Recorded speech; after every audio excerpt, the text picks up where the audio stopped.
Evening, I'm Ryan, and tonight we're opening the door to the fascinating world of the Bible and the stories that inspired it. A world where gods had love interests, councils, and pointedly tonight, even sons. Hidden in the scripture and woven into the narrative are echoes of those Canaanite gods, traces of a much older divine world that many people have never seen. My special guest tonight is Jason Fox, who has spent years exploring that older mythic landscape. His podcast, Dragons of Genesis, dives into how ancient traditions shape the Bible narratives we think we know. Welcome, Jason. I am so thrilled to have you here tonight to unpack the sons of God. It is one of my favorite topics, so I really want to dive in. Yeah, hi, it's great to be here with you. We've hung out a few times, Yes. and it's always fun talking to you. So yeah, anytime you want to have me on, just send me a message. Yeah, we'll, Um, we'll we'll probably do this again for sure. yeah, yeah. Um, Because honestly, like hour and a half, it's just not enough to really no, get into no. the thick of it. So, Yeah, we need Jason, like a would you week. mind?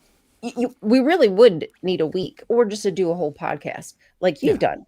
yeah. Speaking of which, Jason, would you mind introducing yourself to my audience so they know who Jason Fox is and Dragons in Genesis? Yeah, so as she said, my name is Jason. I'm the host of the Dragons of Genesis podcast. It's a monthly Bible study, or I guess more accurately, maybe a Bible commentary. The show, it's an audio format show that covers the entirety of the Bible, uh, every chapter, pretty much every verse. We don't skip different stories. We go through all of it. And what we do is take the latest scholarship that I have access to, all the boring books that no one wants to read, a whole collection of uh, essays and articles and books and Bible commentaries, giant stacks of material, and I try to condense it down into like 45-minute to hour-long episodes, each covering anywhere from like 5 to 12 chapters of the Bible. And over the course of the last decade, we've done the entirety of the Old Testament, along with a brief foray into the New Testament with the 7 authentic letters of Paul and the Book of Enoch, which was an absolute blast to record.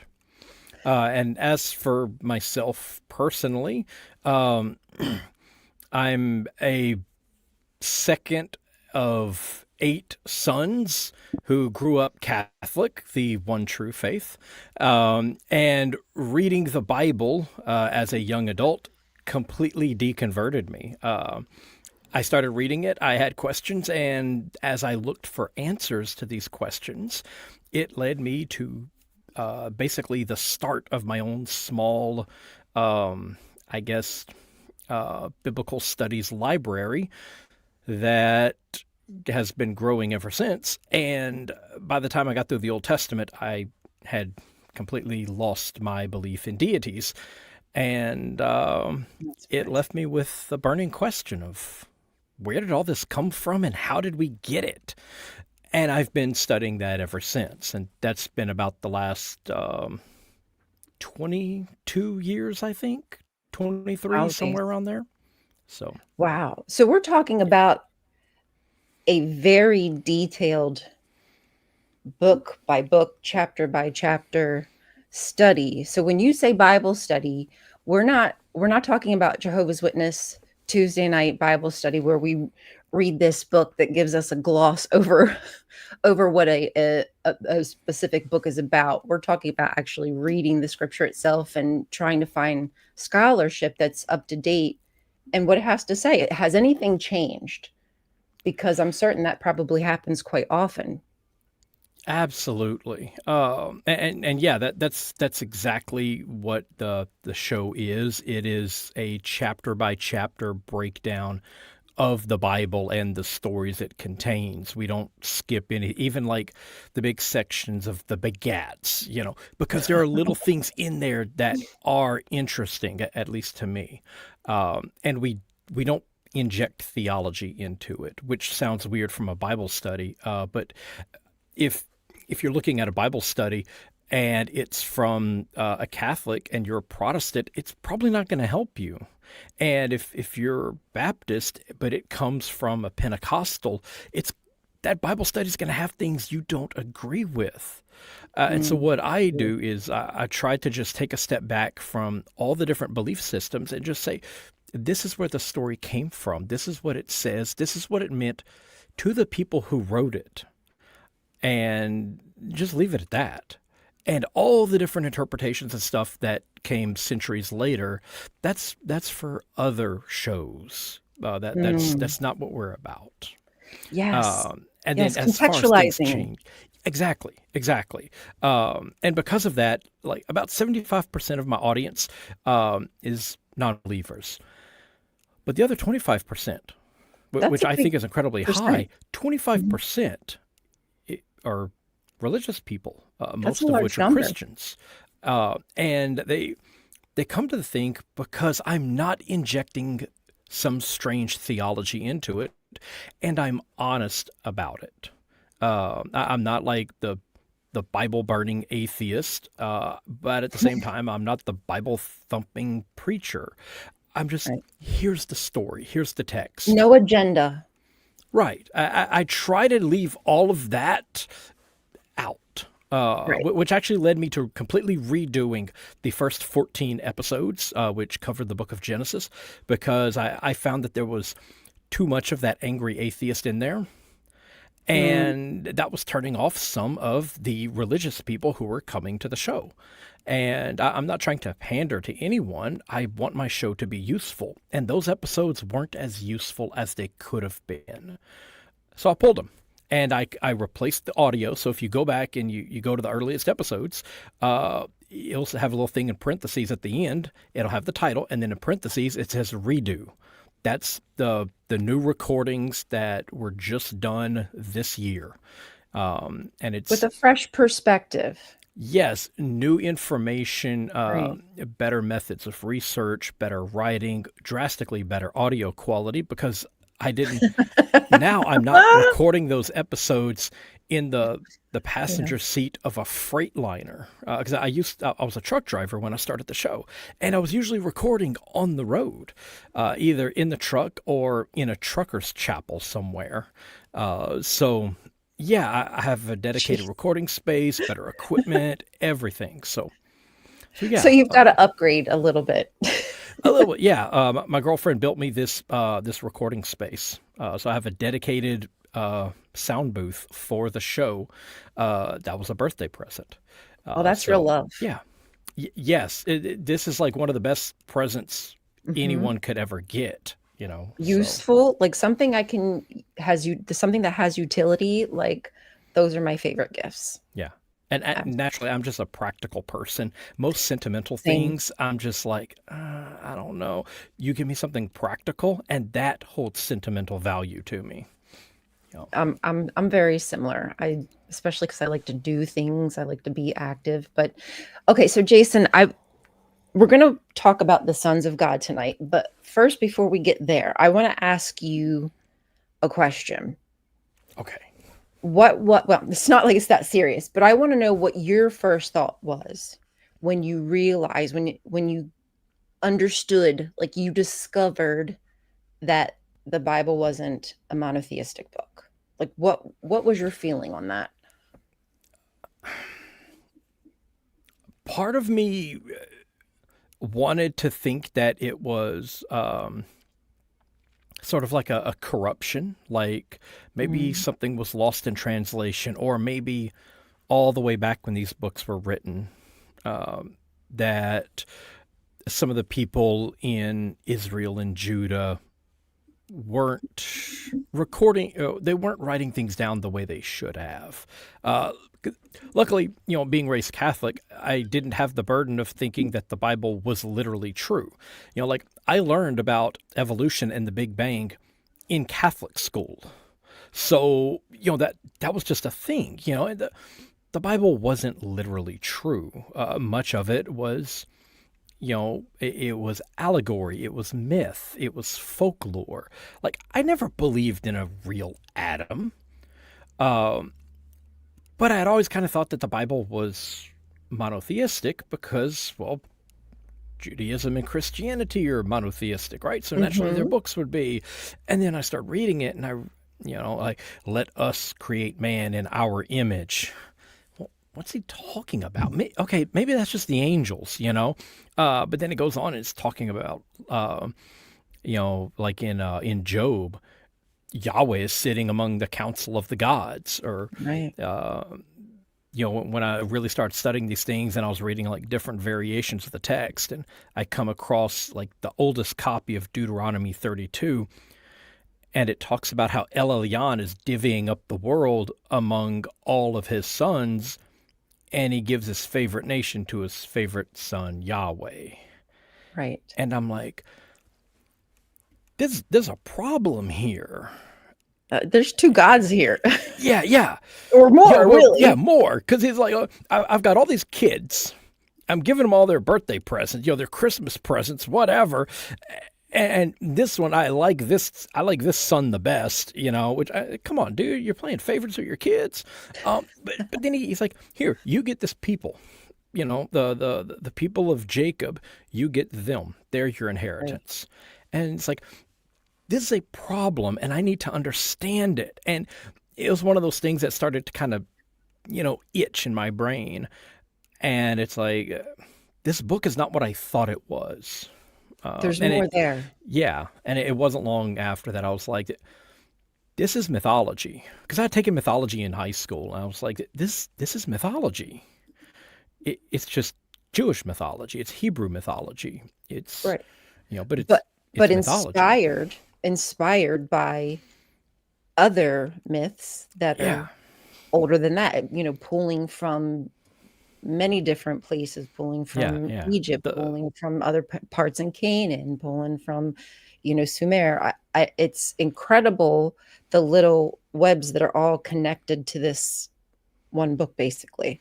Yeah, yeah. The Bible is definitely an inspired text. It's just not the Holy Spirit that was involved in Right. that. Um, Absolutely. no more than the Greek muses. So it was literature. That's what it Yes. is. It's ancient literature. And the more I studied, the more I understood that, and that's when I really started to love the Bible. Was Same. as when I understood this is ancient literature, and reading it and studying it kind of gives a glimpse into the minds of people from 2,500 years ago, people who suffer back-to-back defeats where all of their neighbors have invaded them and all of those neighbors have invaded them, and they just keep losing, and they're trying to understand why and trying to forge an identity so they don't lose themselves. They've Hmm. lost everything else. They lost their nation, they lost their people, they lost everything. How do they not lose themselves as they're scattered all over the Mediterranean world? Well, they invent stories to try to make themselves proud. Um, and I think Jacob L. Wright in his book "Why the Bible Began" hits the nail on the head. That it was never meant to be scripture. It was meant to be a thing to organize a group of people around. Hmm. So that's Not to why I be like the taken book, the literally. story. Right, right. Same. We're not going to record history. We're going to create it, and we're going to do so to kind of take all these little disparate groups of people who are tearing themselves apart and pull them all together. Right. And as you said, it's literature. So Yes. if you feel so inclined, if you feel so inspired that you choose to write a story about the sons of God and elaborate and continue on, you might decide to write a book like Enoch, right? You might have Hmm. read Genesis 6 and saw that there's these sons of God or whatever the heck they are, and they Yeah. come down to earth and they see women are beautiful and they want to make babies. I mean, why wouldn't you want to make Yeah. babies with the Yeah. with the Yeah. beautiful women? Yeah. It's kind of lost in translation, but the most accurate translation of the Book of Watchers includes the phrase "bow chicka wow wow," Oh, and yeah, and so they're like, hey, "Look, I'm going to land on this mountain, and then we're going to rush out from there, and we're going to start getting some digits." So yeah, that like yeah, that's the story, and it's really no different from any other myth from the time. You know, you have all these gods and you have all these people, and there's all sorts of mingling in there. You know, I mean that's where your men of renown and your heroes of old or whatever. You know, exactly. that's where they come from. These are demigods. You know, and Jesus is really no different. He's just No. another son of Zeus. You know, Yes. Why? yeah, And that's one of the questions that have really plagued me. And I think it was one of the first things that I was so excited to talk about when I realized it. I was like, wait. Let me get this straight. There's no real definition for exactly what a Nephilim is, other than it's a god who comes down to earth and has a child with, it just basically has a halfling, it has a half divine being and half human. So wouldn't that, I mean, it doesn't say anything about the sex part. It's the fact that there's a child from this union, however that union came to be. So why wouldn't Jesus qualify as a Nephilim? He's right. he can't be full human. He doesn't have a human father. Yep. He, Yeah, and what's funny is some of these different, some of the apocryphal versions of the tale have more in common with the whole Nephilim aspect of it. Like there's one of the infancy gospels where they go into this cave and Mary gives birth, and the cave is like filled with this blinding light. And from this, then like Jesus comes out and everything else. And this is taken right out of the book of Noah, which is found in First Enoch near the end of it. It's this fragment of the Book of Noah where Noah is born, and this exact same thing happens, like this glowing baby, and he's like floating and stuff. And his father is worried that his son is a Nephilim because he shouldn't look like that. oh, So yeah, it's like there's little things like that. There's stories of the demigod, you know, in the Gospels. So and ancient people would have recognized this. They would have seen this and said, "Oh yeah, I know what this is talking about." and I Um, think that's a very important to note is when you were speaking about taking something contextually, putting the scripture back in the context with which it was written. How would those people understand when they heard these words? What would they think? What would they be reminded of from other stories that they've heard before? Very exactly. similar. It's meant to invoke that old story. It's meant to remind you of whatever god or whatever that theme might be, motif that it's calling upon. That's intentional. Yes, absolutely. Yeah. And that's one of the things that the Bible has tried to do, not just in the New Testament, but the Old Testament as well, is to demythologize their stories. They Yeah. have this rich mythology, but that's not the purpose of it. They're not trying to preserve that. They're trying to turn it into something else because in their mind, these mythical stories are untrue. And they want to get rid of that. They want to make them more history and less myth. And so Hmm. they make deliberate changes to try to, that's why there's not a scene of Yahweh or El coming down to earth and having sex with Mary. They're trying to get rid of that. They're like, no, no, no. Now, the idea was still there. In one of the other infancy gospels, they actually talk about that because the idea that Mary was conceived by the Holy Spirit had started floating around. And in one of these gospels, I think it's infancy gospel of James, the author actually says, those who believe that Mary was conceived through the Holy Spirit is mistaken. For when has a woman been impregnated by a woman? Ooh. Yes, yes. And it's like, wait, the Holy Spirit is female? And so, like, it's like, no, no, no. God the Father came down and did this. So not denying that Mary was impregnated by a God, it was just a different God. It wasn't the Holy Hmm. Spirit because she's a woman. Okay, Right. she can't father a child. God the Father did that. So yeah, yeah. So these ideas were floating around, and they fully accepted that, or at least some of them did. But they're trying to like step away from these things. They do the same thing with the whole creation ex nihilo in the late second century CE. No, no, no. God doesn't need matter to do that. He just kind of poof, and it's there. But that's not what the text says. The text says that all the matter is just all wonkatated, and he organizes it. Hmm. Rearranges it. He takes the chaos and he turns it into something organized. I mean, that's kind of the Yes. whole theme of creation, right? It's taking like that chaotic water dragon, and now you're conquering him and you create order out of the Yes. madness as Yes. such. Yes.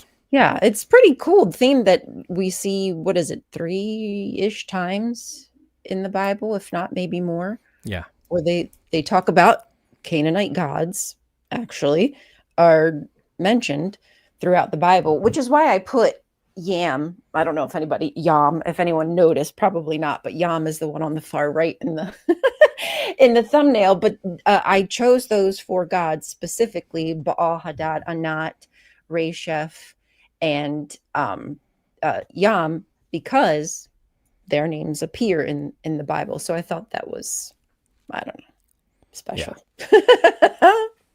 Yeah. Yeah. but But you yeah. but Oh, but go ahead. well, I just wanted to ask, which of the Canaanite gods would you say is your favorite? Um, I think probably a knot. A knot is a fun one. If you read the Ugaritic literature, she's she's just a badass. And oh, that I think I know the answer to that. I noticed that earlier. So the HDMI cable that comes out of my camera and connects to my computer, the microphone boom was kind of pushing against it. And when I Oh, pulled it thank you. forward a second ago, the problem stopped. So I think that's what it is. It's something wonky with that cable. I hope it's not the cable itself. I think it was just that the the microphone arm was kind of pressing against it, and that was causing a loose connection. Let's I'm hope. hoping that's the issue. I haven't seen it since I moved the arm. So if not, I'm gonna have to order a new cable. Um, but I think that's the problem. Well, Because it hopefully Yahweh will be with you the rest of the stream and we won't have to worry about it. Yes, yes, He'll yes. bless us, I'm sure. Everyone just pray about it, okay? Um, but Mhm. no, no. So the goddess Anat. So in one of the stories, uh, Baal he gets in a fight with his brother Mot, who is like the god of death, and he loses. Death kills him. He dies, and um, of course, a bunch of the other gods they want Baal to come back to life because he's like everyone's favorite god. Um, but like, who's going to stand up to death, right? Well, Baal's consort, Anat, who has like a pair of scimitars and is covered in the body parts of her enemies, she just goes over to death and she kills him. Mm, Like she just like I'll show you, and she just like murders the dude. yep. Uh, so I mean that's she's kind of like a cut first, ask questions later. And in another story, he summons all the gods to his tent. And at the time, Anat is out on the battlefield and she's just like butchering entire armies. She's covered in blood. She's wading through all the gore. And she gets this summons because, I think El actually wanted her to stop killing everyone. So she goes over to his tent and complete disrespect to him, just marches in, dripping with blood, and she's like dripping gore all over his carpet. And he's like, "Yeah, you called?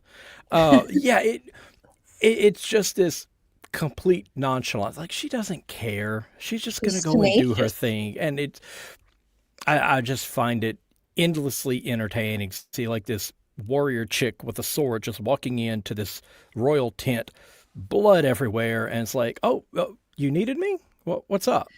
And Uh, yeah, she was very popular for a long time. I mean, I don't know, I can't give exact years, but I would say 1600 to maybe even 700.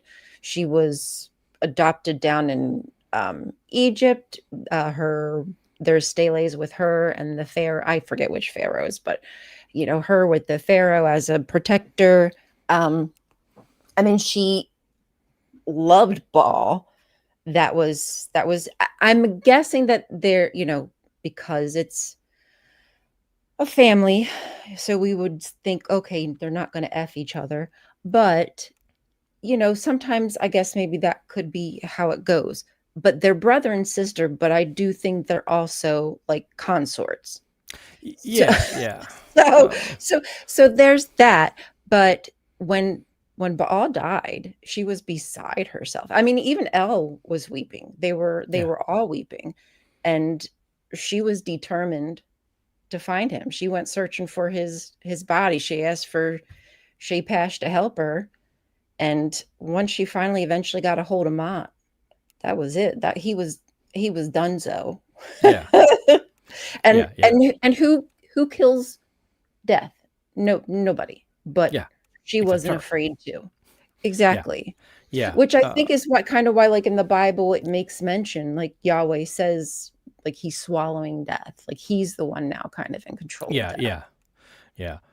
And like the Jews even worshipped her down at the Elephantine. Elephantine. Yeah, Yes, yes, yes, it yes. talks at the big temple down there that got destroyed by the Egyptians, and they're like asking for funds to rebuild it.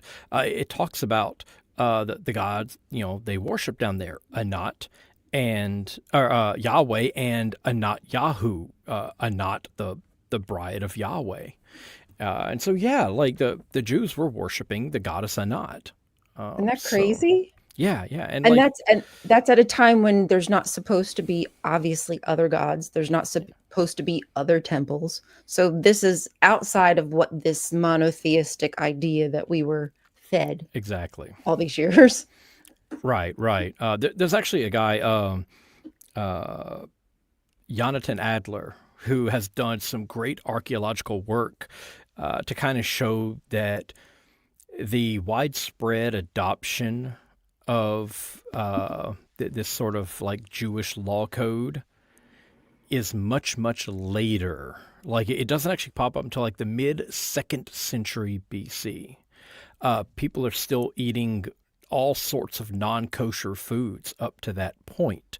The way that they make their pottery even changes. So there's this law in there. I believe it's in Deuteronomy and Leviticus, and it talks about how if you're like transferring things from like a clay pot, if you don't like scoop it out and dump it, if you just like pour straight out, then your clay pot then becomes contaminated.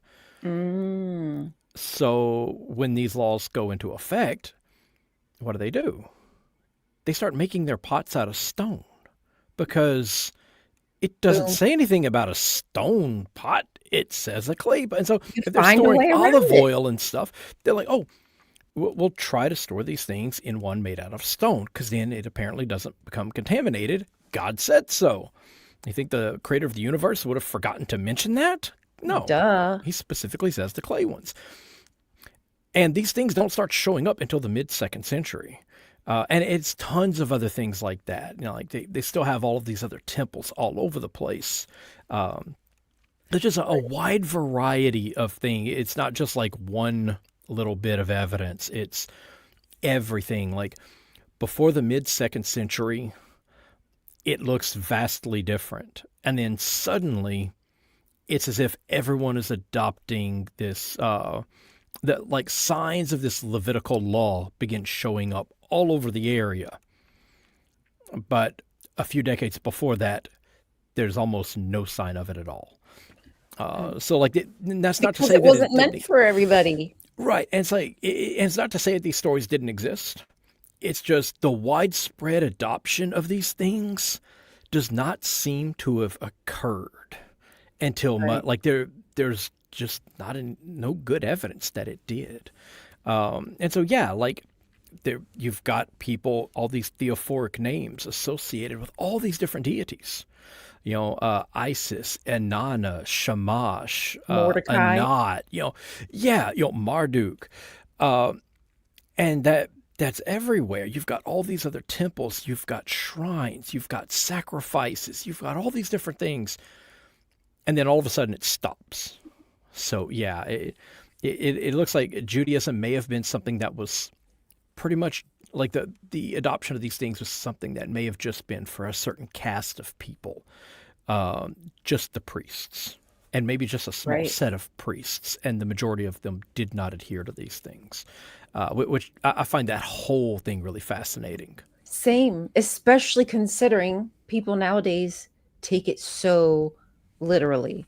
Well, of course, excuse me, I should say they pick and choose what they want to take very literally, what they want to follow. It's all cherry picked verses, but Yeah, when it fits them, they'll mention Leviticus and what you can and can't do.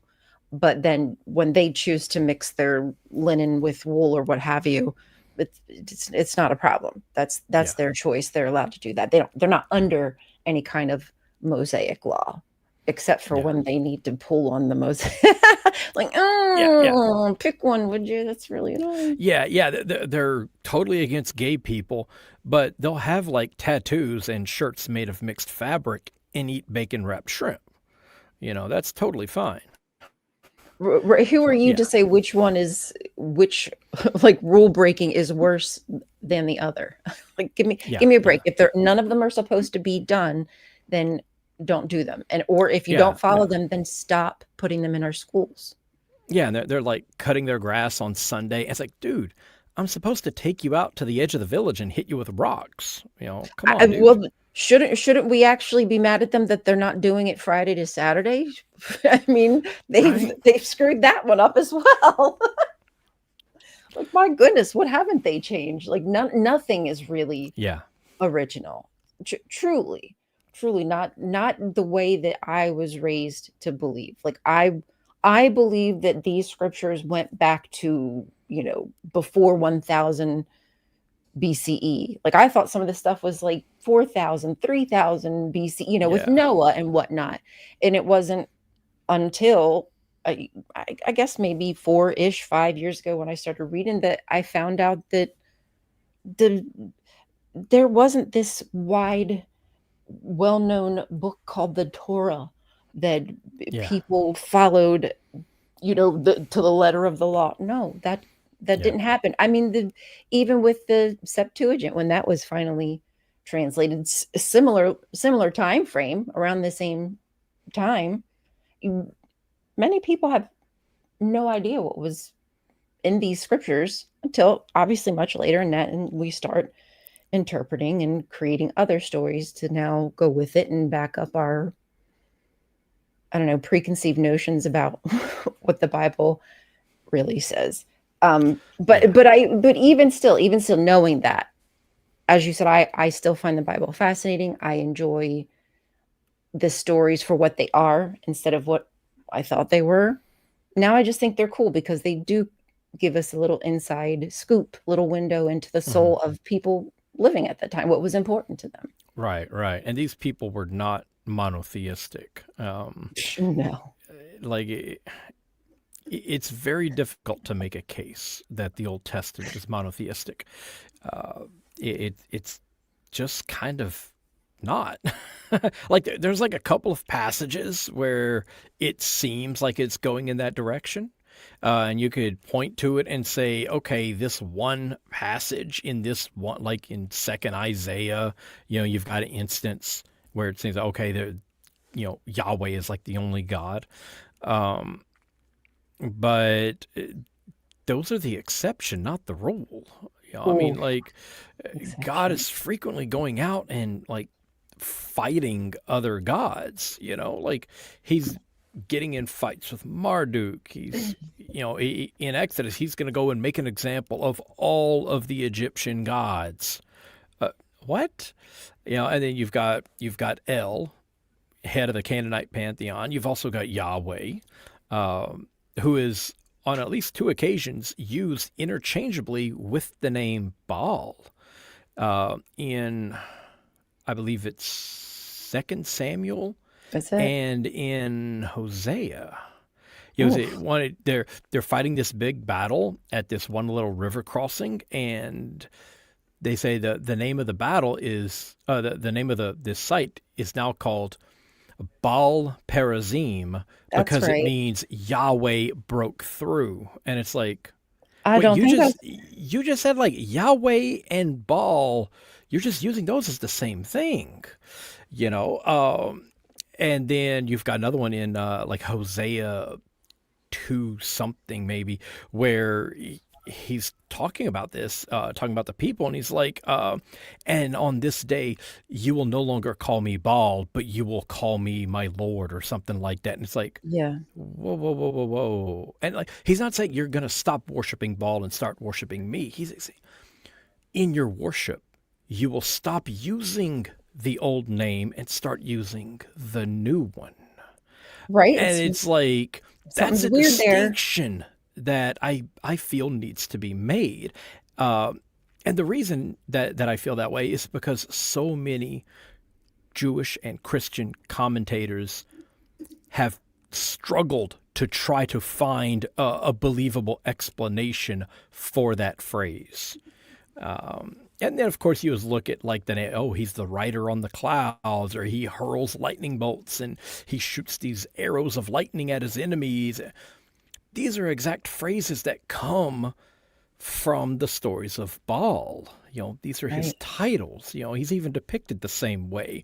He's running up on people with his right arm upraised with a spear in his hands. This is Baal.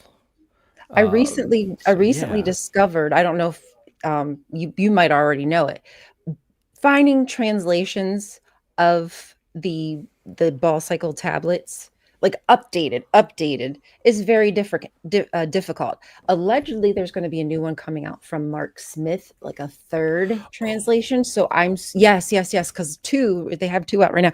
So I'm really excited for that. But oh shoot, what was I going to say? Darn it! Now I forget what I was going to say about. Oh, finding the translations. So recently, I found Mark Smith, I think it was, had translated the Aquat tablet. And Oh. he believes that the word Harnum, man of Harnum, or Hieronymy, like a Hmm. toponym, a location, actually means rainmaker, like a new epithet for Oh, okay. Baal.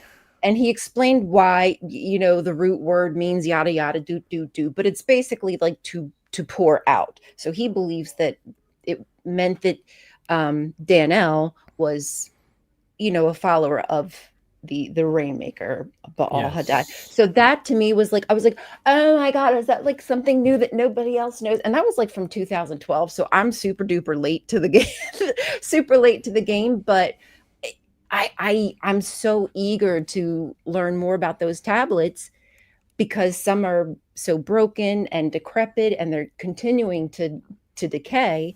So like we need to get them translated now before Yeah. they get even worse. So I'm really really eager to read that book. Yeah. And the fact that it's coming from Mark Smith, that just makes me happy. Yes, Um, yes, yes. He's if anyone wants to get a good grasp on this particular scholar. There's a book of his, I believe it's called like The Origins of Biblical Monotheism. Yes, That is fantastic. You definitely need to check out that book. very Yeah, I think good. it's like Mark S. Smith, The Origins of Biblical Monotheism. Just He's type in got Mark many. Smith monotheism, and you'll find it. Yeah, It's not a light read. you wouldn't be able to miss it really.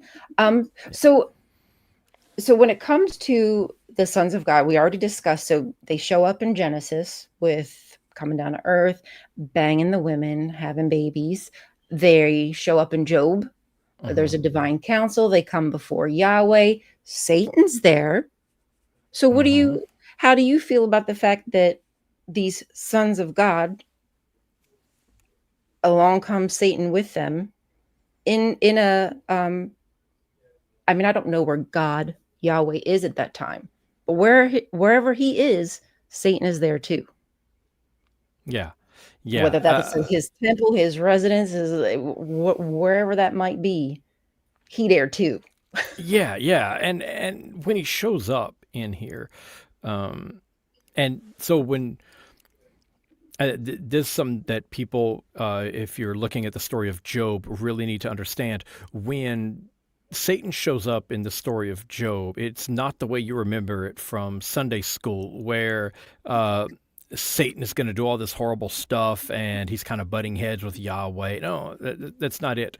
Um, He's like Yahweh's employee. You know, he's like a prosecuting attorney slash undercover agent, Right. and he's being sent out. Yahweh's like, "Oh, I got this guy. He's really loyal." And Satan's like, "Yeah, because you gave him everything. You know, can I test Duh. him? Can I test his loyalty? Is it legitimate?" And Yahweh's like, "Dude, go ahead. Let's find out." Okay. And second thing is that this isn't a singular individual. You know, the Satan, that's not like a proper name. It's not like Mm-mm. there was this one god or angel and his name was Satan. It's, you know, the prosecutor came in, Yeah. you know, because that's what it means. It means the opposer. It's someone who stands against you, an accuser. But the third thing to understand about that whole story is that the first two chapters of Job were added much, much, much, much later. If Mm. you cut off those two chapters and then the final chapter, and then you go back and you read the story, there is no reference to the Satan character, the whole It is bet kind of weird, between right? Yahweh and him and the divine council and everything. That's nowhere in there. Actually, there's multiple, it's not just that, there's multiple layers to the story. Um, Even like I think the language is kind of Yeah, different. there's like basically it's kind of like this back and forth between like three different people who show up, right? But when this guy, like when this story was told, someone came along and they added a whole fourth person in there who kind of just reiterates points made by the first three, and then Hmm. someone added a sort of like ending scene to it where he actually gets to talk to God. And that scene has no idea that this Satan figure, you know, one of the Hasatan, was even involved in this. So And then the first two chapters oh get God. added way later that talks about, you know, the whole thing with the divine council and all of that. So yeah, it's this multi-layered thing. I did a two-part series on Job to break down the different layers of the story, and And it's it's not as really old. fascinating.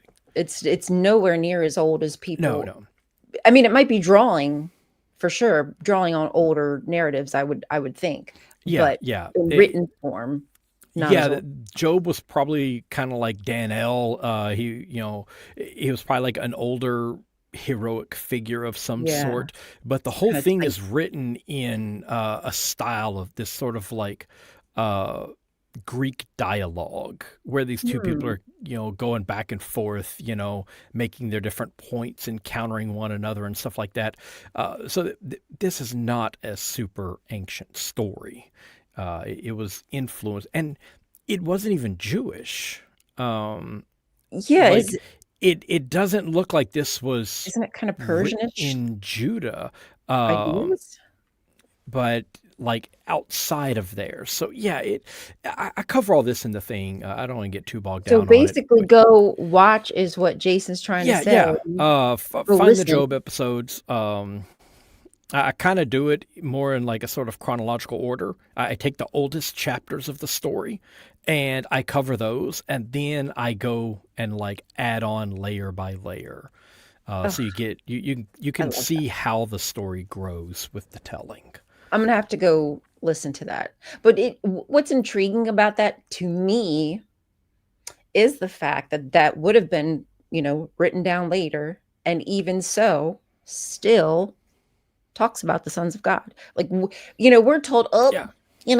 about the 6th century, 7th century BC, with the reforms, all the gods just went away and they died off and it didn't exist anymore. And that's that. Like, that's that. And that's just not, that's not the case No. either. No. It's much later than that where the Yeah. other gods die off, if you Yeah. will. I mean, like in the Maccabees, which is some uh, if you have if you belong to certain groups of Christianity, then those books are part of your Bible. If you don't, then they're not in there.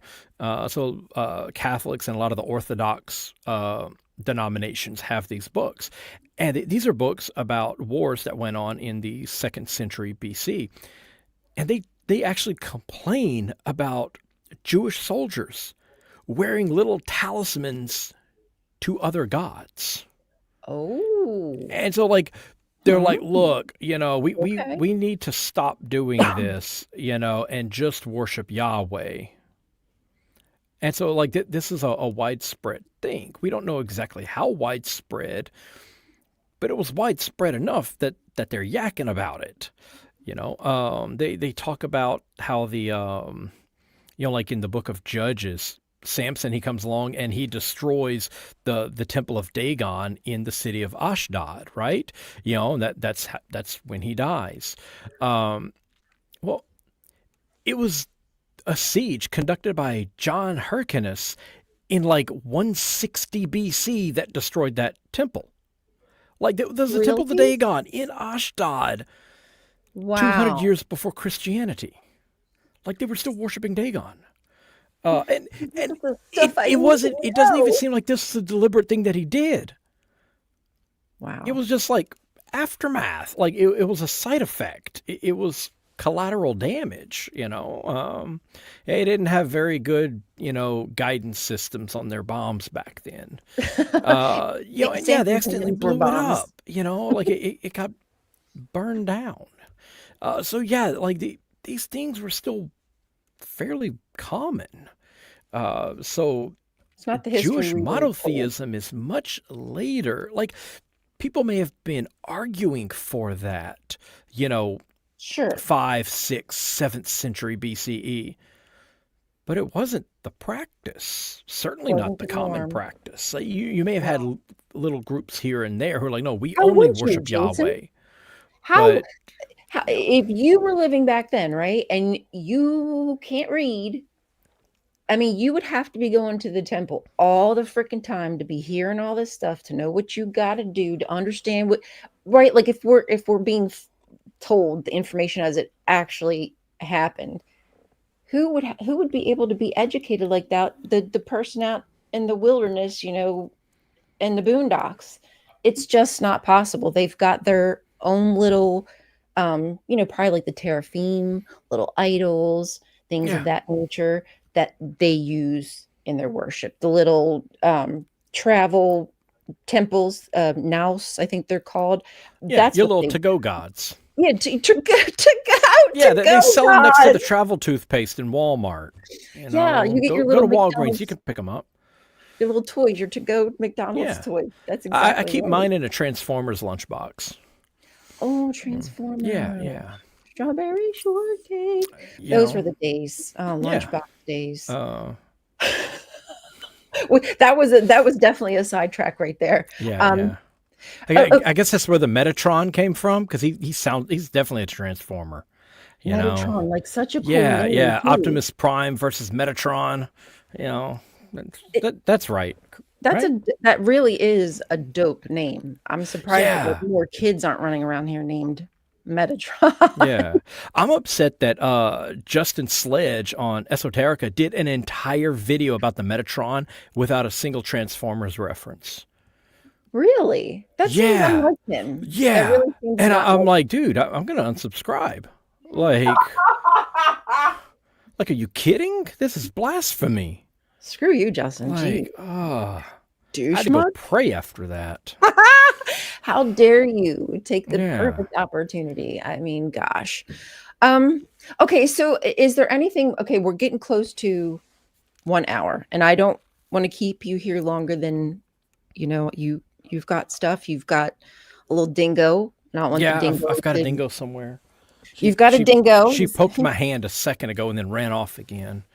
Oh, didn't So she? She's like, yeah, Dad, like, seriously, will you shut up? yeah. She's like, look, you're not petting me right now.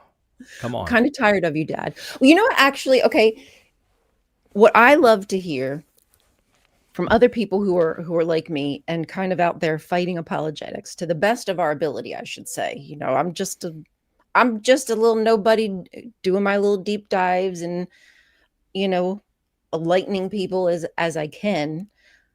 When it comes to apologetics, each and every time I make a video about the sons of God or the gods of Canaan, the gods that inspired Yahweh, I get the same typical kind of comment.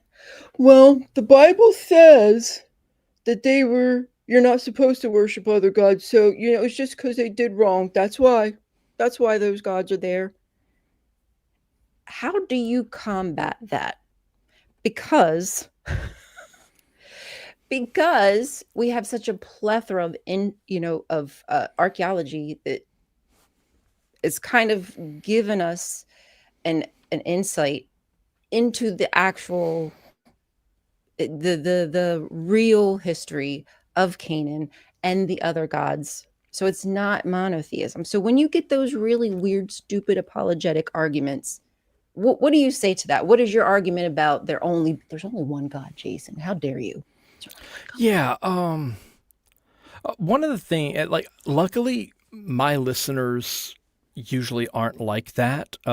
Even when I have like pastors who are using my podcast to write sermons, when they write in, they're usually asking for like sources for different things of information, and not like how dare you, I demand a source. They're like, I've never heard of this before. Where did you find this? And I'm like, oh yeah, here's this book, here's a link, or here's this article, and they're like, oh, thank you. So I'm lucky that I don't engage with apologists very often, but Okay. occasionally I do, come in contact with this, and usually I just tell them, go read Numbers chapter 21. Like, they're in the desert, and God is like, hey, you need to make a bronze serpent called Nehushtan and Mm. worship it to get rid of this curse that I laid upon you. And then, oh, you got bit by a cobra. Pray to Nehushtan. And Weird, right? now this bronze serpent is erected. And it says this, and now it has been, because it came from Moses, it's going to be put up in the temple and worshiped to this very day. Oh, okay, there you go. Like, they're literally giving an ideological tale for a snake god, the same snake god that was in the garden. Okay, it's the same name, Nehushtan, the same snake god that got him kicked out of the garden. There's an ideological tale for the origin of its statue in Solomon's temple Mm-hmm. in Numbers chapter 21. Why? I'm like, no, I'm not saying that this god also exists. I don't think any of them existed, but they thought it did, and they made They did. a rod of Asclepius looking thing, and they put it up to pray to it to get healing. And we have all over the region inscriptions where they wrote incantations to this god asking for healing. Hey, I'm blind. Can you heal me? Yeah. Okay. Well, probably not blind because then they wouldn't be able to see to write. But like we have written prayers. Oh, I'm dead. The deaf one definitely occurred. I talk about that one in one of the upcoming episodes of Mark. Where they're writing these inscriptions to these different gods, asking for healing. Including things like Nehushtan. And like this went on up to I believe like the second century BCE. So like they believed it, and in I believe episode 4 of whoa. Sorry, that was my dingo. um so yeah, like I think it's in episode 4. I go through and it's called I think like the Sons of God or the Many Sons of God, and it's just all the different gods mentioned in the Bible. Now, some of them are not mentioned as, you know, supposed to be like real gods, but they are mentioned. But the majority of them are they're referenced as if they are actual entities that exist and are interacting, Hmm. and active in the world. Gods like Anat and Asherah and Shamash and Dagon and Nehushtan and Mot and all sorts of different deities. Some it's like God shows up and he's got a pair of gods that are involved in some sort of destruction that ride along with him. And then they Oh yeah. reappear in Revelation, and they're going to go out and do the same thing. There's this great book by a lady named Esther Hamori called God's Monsters. And it's about all of Ooh, these different I monsters in heard the that one. Bible.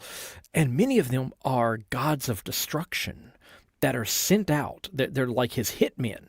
He's like, you know what? I want you to go and rain destruction on this nation. And he sends this pair of destruction gods out there to go and cause trouble. Um, these are gods that they believe existed, and they show up in the Bible. They are part of the mythology. So if someone is going to say that there's only one God and other gods do not exist, they're saying that the Bible is inaccurate. Ooh. Because God says, if he inspired this book, that these gods existed. Maybe he killed them. You know, um, And you why could and certainly why would make a he need case to take? for it. I mean, he won. All the other gods kind of croaked. But then you'd have to ask yourself, which God? Is it El? Is it Yahweh? Is it El Shaddai? Because there's a good chance that El Shaddai and El Elyon are not the same thing. Yeah, The I whole agree. thing of Shaddai meaning Almighty has always been a very questionable translation. Um, I think it means titties. yeah, there are some vague references in, I believe it was Western Syria, I believe, about a mountain goddess, and the name is similar, and so it may be kind of like the Grand Tetons. Someone looked at this pair of hills and was like, "Hey, boobies," and then imagine that it was a goddess that lived on these mountains. And this is reinforced by the fact that every time El Shaddai shows up in the Old Testament, there's a fertility blessing involved. It's always about procreation, Breast about and being womb. fruitful, about multiplying. It's not about thunder. It's not about volcanoes. It's not about war. It's not about anything else. It's always about kids. And it may have been a god of breasts. So yeah. Uh, but even if it is about Yahweh or El Elyon, okay, what about Dagon? Dagon's in there a few times. What about Baal? Baal is in there. And Baal even has an active role. This is a whole big scene where the priests of Baal and Baal does this and Baal does that, and then Yahweh responds with silence. Oh, okay. Baal brings the storm, and Yahweh is the calm after. Okay, but Baal was still making shit happen. He Right? still Like, did the hello. thing. Okay. Can you give it to the Um, guy? yeah. Which I always found Ooh. that story to be kind of funny because, like, wait, so these other gods can make stuff happen, and then Yahweh comes along and And nothing didn't. happens. Like, That seems like a big th- letdown. yeah, like, Seems like oh, he's the one let me that's show trapped. you how powerful my God is. Oh, No, and he does just keep nothing? waiting for it. Crickets? Just keep waiting. Crickets? Just yeah, just keep Yeah, waiting. He'll show up. yeah, he's good You for just keep waiting. meditation. What? He runs a yoga studio? That's his power? Come on, man. Like, About the same. yeah, Well, any hipster in sweatpants can do that. Give me a break. what frustrates me is, if they were all demons or they didn't exist or what have you, what would be the need of Yahweh adopting their titles, their epithets, their powers, Yeah, attributes, and that we have documented in history before Yahweh was even, in El's balls, that these other gods existed, had those powers, etc., as you had mentioned earlier about, rider on the clouds, etc. Why would you have yeah, to steal from a god that didn't exist? yeah, yeah. And I think this whole thing just goes back to the sort of ever changing nature of this thing that has become the primary deity of planet Earth, worshipped by billions of people at this point. Um, though I still contest that the God of Judaism and Christianity and the God of Islam are different deities, because Judaism is more focused on Yahweh, and Islam, their God Allah, is the sort of um, Arabian equivalent of El, which is Yahweh's dad. Though not Hmm. even originally Yahweh's dad, as Yahweh does not seem to have come from Israel, Judah, but from further south. Right. And gradually, though there is some evidence that it could have come from further north, but I've it's read that kind of as well. sketchy. I think the evidence is stronger that it was a Midianite god that That's what I've. gradually migrated further north and had some similar attributes to Baal, and so the two gradually sort of merged, and Yahweh and Baal sort of eventually became associated with one another. Though we also took up some of the different details associated with Dagon, especially being associated with the divine kingship. Baal wasn't associated with that very much, but Dagon certainly was. And that is definitely some details that Yahweh gobbled up. Hmm. Especially, like uh, the whole Davidic line, you become if you're a descendant of David, then you are a son of Yahweh. Right. And this is really expressed in multiple psalms. So yeah, that's he's kind of just like migrating around the area, picking up traits of other gods. He picks up some Egyptian slash Arabian volcano imagery, Hmm. some metal smelting, and things like that. And this may have actually occurred before he went into Canaan.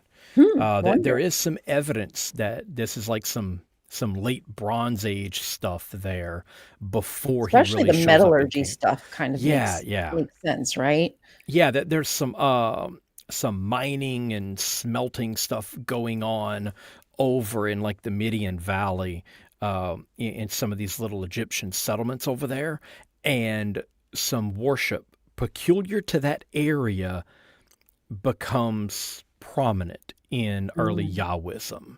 And I've read some articles that seem pretty convincing that these details were picked up around the time that Yahwism began to spread north into Canaan, near the time of the Bronze Age collapse.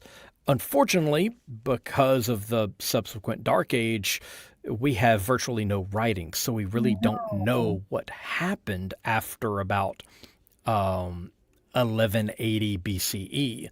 Everything kind of falls apart For a and couple hundred writing kind of years. goes away. And then several hundred years later, the lights come back on, all the furniture has been moved around, and everything is entirely different. Yeah.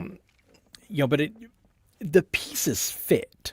So, some of these things of some, Egyptian and Midianite gods are kind of being rolled into there.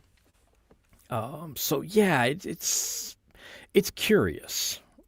Well, you So figure, listen, everybody competes all the time, all day. You don't even realize like you're competing with people at your job or whatever. Yahweh had to compete. yeah, I mean, if you have a god who's got a banging wife, like she's a hottie, she got kids and shit, like y'all got a family together, like it kind of makes sense that okay, well, all right, Yahweh, he's like the new guy in town. He got to have a woman too. So he's got to start to pick up all these like popular things that are happening in the area until eventually, they whittle all that away and it all just becomes assimilated into Yahweh. But it would make complete sense that he's roaming around, little man about town, creating the Riz, picking up picking up the Riz as he's going along, like, oh, okay, I'm gonna snatch that title. That looks really good. I'd wear that very well. So I now that makes complete sense that would happen. Back, yeah, before I'd be like, no, oh God, oh hell no, no. right, right, and like these conflicts between different sects within this greater religious community were widespread. I mean, we've already talked about the whole thing of Yahweh and Baal. You know, Yahweh and Baal, they have some similar characteristics, or Yahweh begins to absorb some of these characteristics until eventually Yahweh and Baal, it's kind of hard to distinguish one from the other. Yeah, And Yahweh kind of just supplants the Baal cult. And a lot of the conflict may not have been like one group versus another, but the newer form of worship versus the older. And so Yahweh became more like Baal, and then gradually Baal kind of just got absorbed into Yahweh. But the exact same thing happened with Yahweh and El, who was like Baal slash Yahweh's dad. I mean, he yeah. gave him his inheritance in Deuteronomy. And you think, okay, well, how much conflict can you really have between the two cults? Well, if you go back and read Exodus, the golden bull of El is destroyed by the Yahweh cult. Like there was some conflict between these two different cults.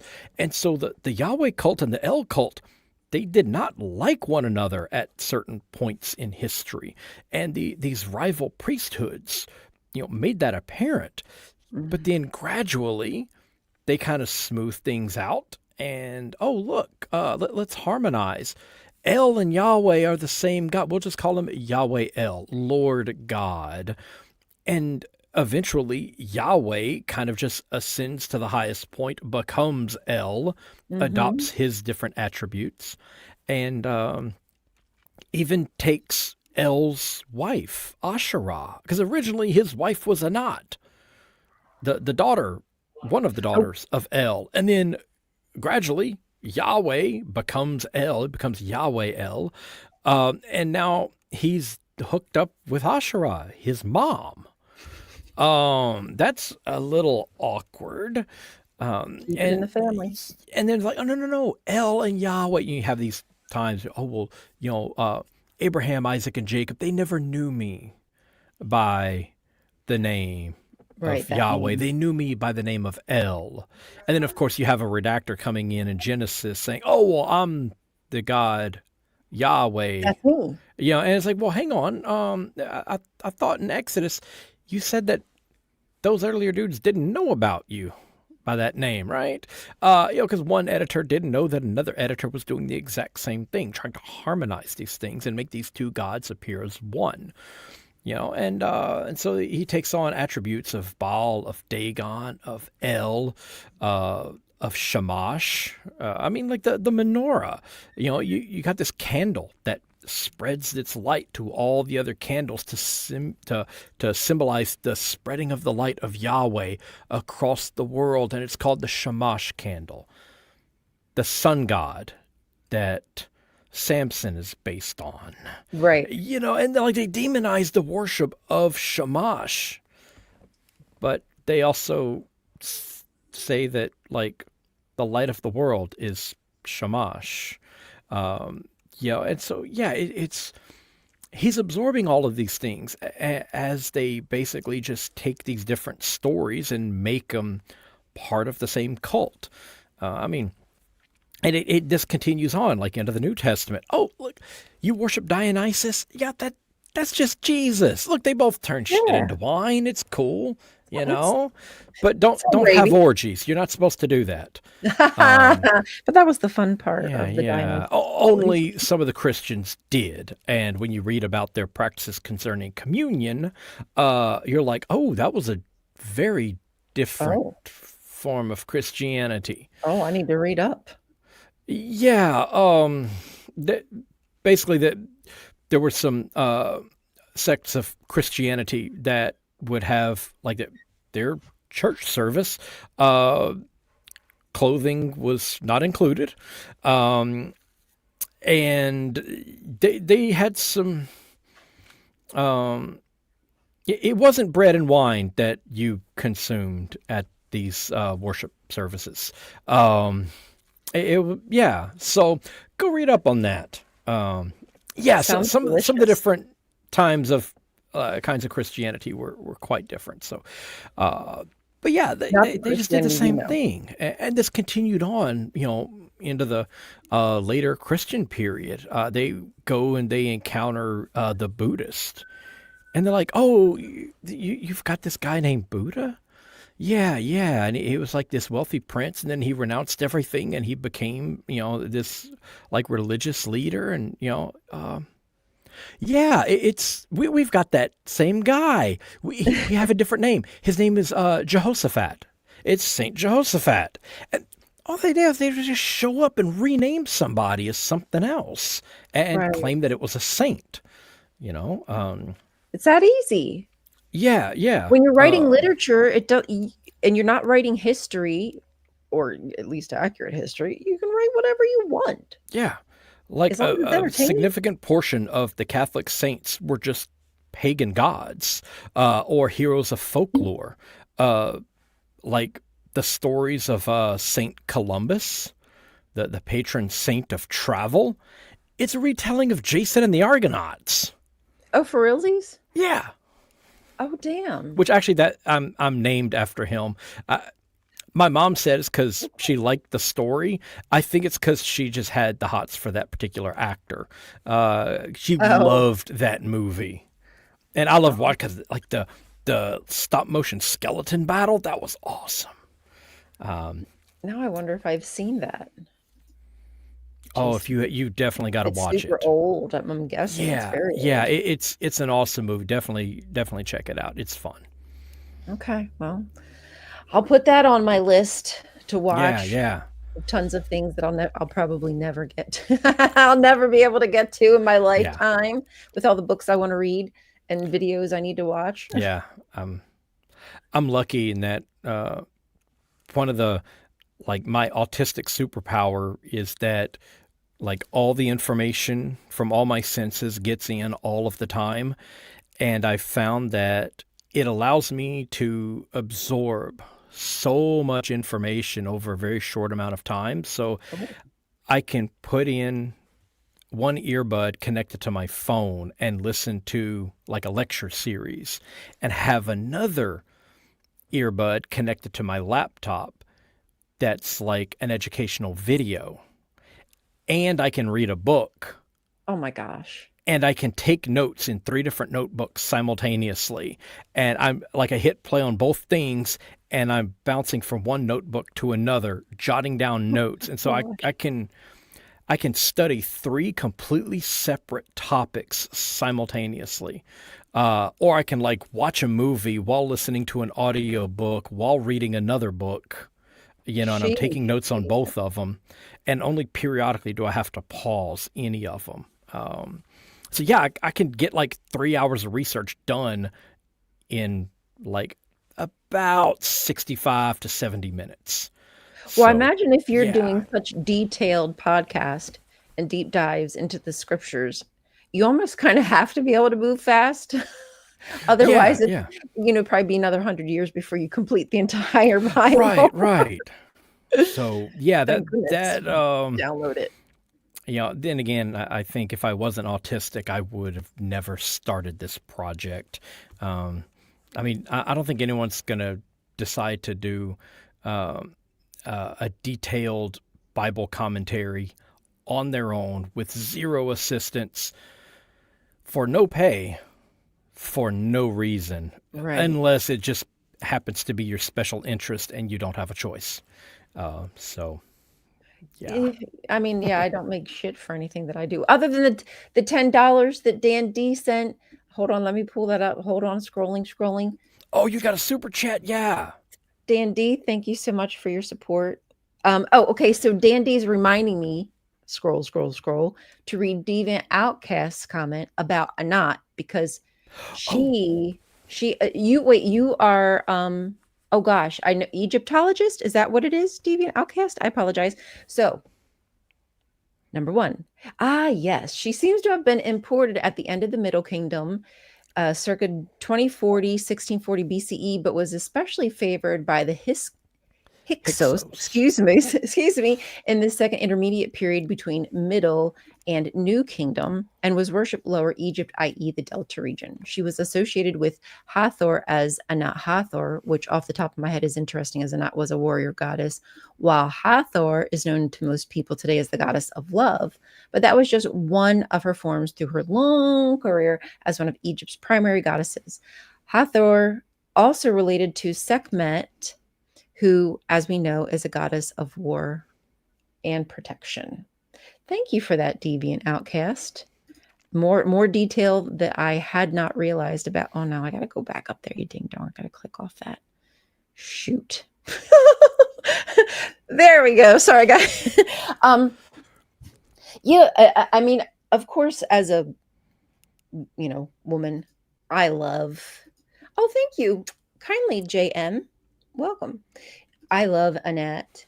I've I don't know, have you ever done any research into Shamgar Ben Anat on um from what I've read, there's a I consensus that it could be a title like a military cognomen, Ben Anat. They found oh, um okay.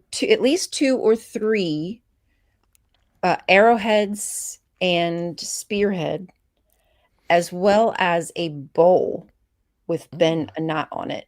And I believe there's also one that says Abdilabat, which means servant of the Lion Lady, which is supposed to be her as well, like a little cachet or something mm-hmm. of them. So there's a possibility that he was just the Shamgar dude was actually just hired help, but like a mercenary of Anat because she's a war goddess.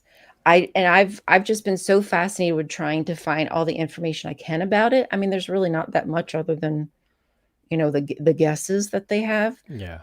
But when people read through Judges, is that 3 years? I forget where it's at in Judges. Early in Judges, when that story comes up, and this in the Song of Deborah, Yeah. most people just skip over it and don't even acknowledge, oh, whoever the Shamgar guy is. Oh, and that must be his mom. Where in the Bible have you ever heard somebody like son of this woman? Yeah. It's just usually not the case. So there's something there that people aren't paying attention to. Yeah. At least Yeah. that's my opinion. And for everyone watching out there, the Song of Deborah is one of the oldest pieces in the entire Bible. Like that and Exodus 15, the Song of the Sea, are actually ancient. Like these are when people talk about how the Bible is ancient, the vast majority of it is not very old, but it does contain a few little inserted pieces that are ancient, and the Song of Deborah is one of them. So yeah, that is a really old piece of literature that kind of got shoehorned in there when they were collecting all of these different stories. They're like, oh hey, Yeah. let's include this story about Deborah, and hey, let's get this song, that's you know hundreds and hundreds of years older than the surrounding text, and we'll throw that in there too. Yeah. It'd be like writing a story now and you randomly include a poem from Shakespeare. Yeah, that's one of the old pieces. Super cool. Yeah. I I and also I think the Song of Moses is another one of the older pieces in the Hmm. Bible, but that's pretty much the oldest stuff there is Yeah. in there. And that's like what 10th century-ish Yeah. BCE. So not as old, not 4000 BC. Yeah. No, no. Not that old. Moses didn't write any of it. Oh man, Moses, smell the Yeah. roses. He didn't Yeah. write ish. And as when you mentioned before about Nehushtan, the fact of the matter is that the cult that Moses was in, if this, pretend Moses, his cult would have got eradicated by Josiah and his broskies. Yeah. Even was within the Yahwist, they themselves had their own issues with the pure or the proper way to worship their God. Yeah, It I wasn't think really right actually away. Hezekiah takes the bronze serpent of Nehushtan and smashes the thing up because he's Oh, like, no, we get this yes. out of here. So they actually talk about how the reforms, when they're getting rid of all this, they're destroying all of these things that have these other ideological tales elsewhere in the Old Testament. Oh no, we've got a Yahwistic pedigree on this pagan god, and these other guys like, no, no, no, we're getting rid of that. None of this. So yeah, You can't keep that part. Yeah, so I would think that, elsewhere, of course, son of a woman, but, hmm in a certain particular area in Canaan, some people weren't like hmm that. yeah, That they were a little more uh patriarchal, excuse me, than elsewhere. Seemed to kind of happen in that region first. I don't know. yeah. There, Kind of there, makes it up there are a too, but lot of theophoric names associated with other deities in the Old Testament. I forgot all, but there's a lot. Asherah and Anat and Inanna pop up quite a bit. So oh really? See, I wasn't yeah, even yeah, sure of that. I mean, I've been yeah. told that there's a no, I've been told. Why did I say I've been told? I read her. I read in some scholarly book somewhere that there's one scripture that they believe that it says Anat and Ashra together. hmm And I forget what it was in reference to, but I think it was in like a relationship. You like you're my Anat and my Ashra, but they hmm changed it to be something else completely. But in the text, you can tell that doesn't add up. Like something seems a little sus. Yeah, Obviously, I don't see those things, but people who know what the heck they're looking for. Uh, and I can't imagine being so smart to be able to read through the Bible and go like, hmm, that word seems suspicious. That doesn't seem like that fits there. Oh, wait a minute. If you change this one little letter, now you miraculously have Asherah appears, and it's just so cool to. I wish I was that yeah, smart. yeah. God damn it. Yeah, and that's one of the benefits, that these scholars have, where they can read these things in their original languages and actually be able to look at scans of tablets and scrolls and things and look at these and say, okay, I know what this is supposed to say, but if you accidentally transposed two letters, or if you accidentally made this mark and you didn't mean to, let me go back to what this could have been, and it completely changes the thing. And Right.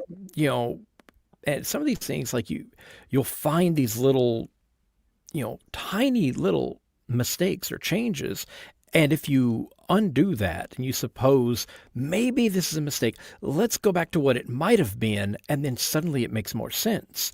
And sometimes there'll actually be like a reference to the original material, and you say, oh, that that makes more sense. If this person referenced this thing in its original form, and you can kind of get back to the older form of the text that way. And I think that is incredible.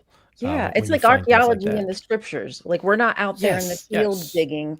We're just kind of digging through the layers of yes, the Bible, basically. yeah, And again, I don't like the Bible for the reasons of it being, some kind of spiritual or, knowledge of a higher or whatever. I just like it because it's old stories that and especially and specifically when it comes to Asherah, because that she is us. That's our story, how we were erased and hidden and destroyed and whatnot. The same thing happened to us as women. So to me, it's very important to kind of resurrect who Asherah was and why she was so important and uncover that, because if people are spiritual and they do find, I don't know why, but if they find good things in the Bible that helps them, I would love to help them find even more yeah. interesting and cool things like a hidden goddess. Right. I think that she pops up in, I believe it's Proverbs. Mhm. Like when they talk about the creation of the universe, and it talks about how El, he basically, essentially, like the raw power of El goes through the spirit of wisdom, and then from that you get the order of creation. I think this is an echo of an old creation by conception story in which El impregnates Asherah to give birth to the sun and the moon and the stars. I think that's what we're reading there, and they've demythologized it. And so now it's just the wisdom of Asherah is what's left.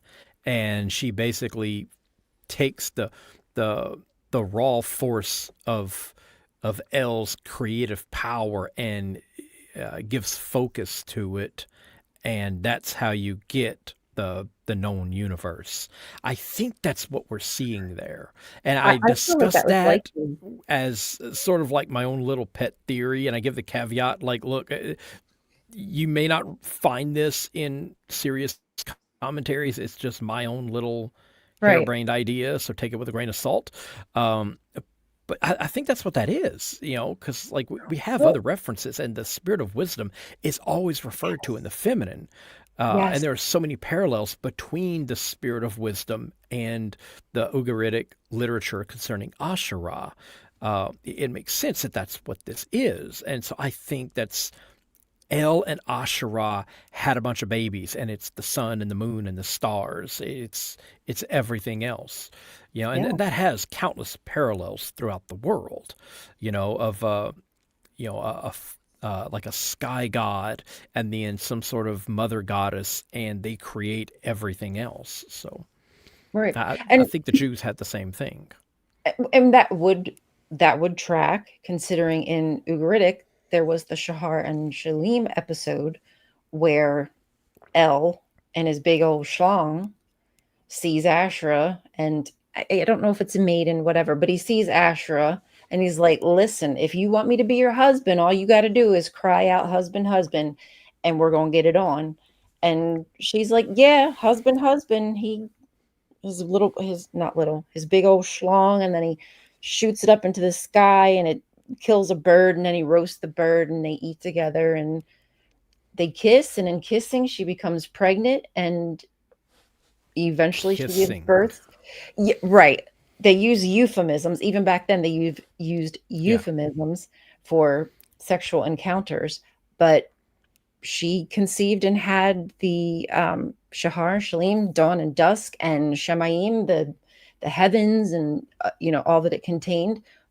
So why wouldn't that be the case, that there's this old notion in Proverbs of that older creation? I mean, that might not even be the oldest one. You know what I'm saying? Like, that's Ugarit's version. What's the older version that was inspired Yeah, by? yeah. And what's funny is you can take this whole thing of El as the great father god, Asherah as the wife, the spirit of wisdom, the mother goddess, and Baal Yahweh as the personal savior, warrior son. And you can see this in the New Testament as God the Father, Mary slash Holy Spirit, and Jesus. There's infancy gospel of James again. There's this whole thing about the early days of Mary, and she's like serving in the temple, and she's like weaving. She's helping to weave Yes. the curtain for the Holy of Holies, and she's in charge of the red thread and stuff, which gave rise to all this iconography of Mary at the Annunciation holding this spindle of red thread. The spindle. Yeah, and she shows up in Revelation as this woman clothed with the sun, with and the Mhm. crown of stars on her head, standing, like all of this stuff, right? And this is all like she's wearing like this bright robes and everything else, and they found like little statuettes and stuff of her, and this is all uh, imagery. Oh, and then she dances before the high priest in this one scene and stuff. These are stories of ancient Canaan involving the goddess Asherah, who dances before El in his tent and is often depicted with this spindle of red thread, Yes. and is, clothed with the sun and has like a crown of stars and like all of these other things.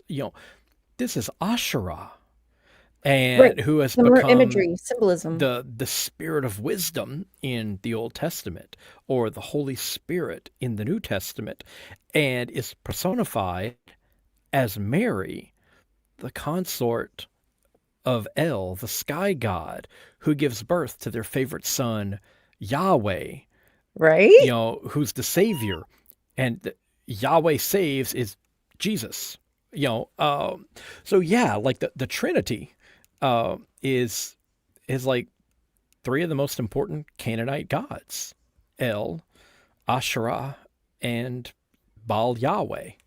So yeah, it's really cool stuff. To gradually see the evolution of these things as it goes on. Through the multiple centuries until you eventually get to Christianity. Right. And it does, and that's what I love. That string continues. Those popular stories from long ago still find their way to that symbology and whatnot, still find its way into the Christian stories. Even there's imagery of Mary in the burning bush, and allegedly, from what Margaret Barker says, the word for the bush in the story actually has a feminine ending. So she believes that it's the woman in the bush. So it's Asherah, the burning bush, Mm-hmm. wisdom.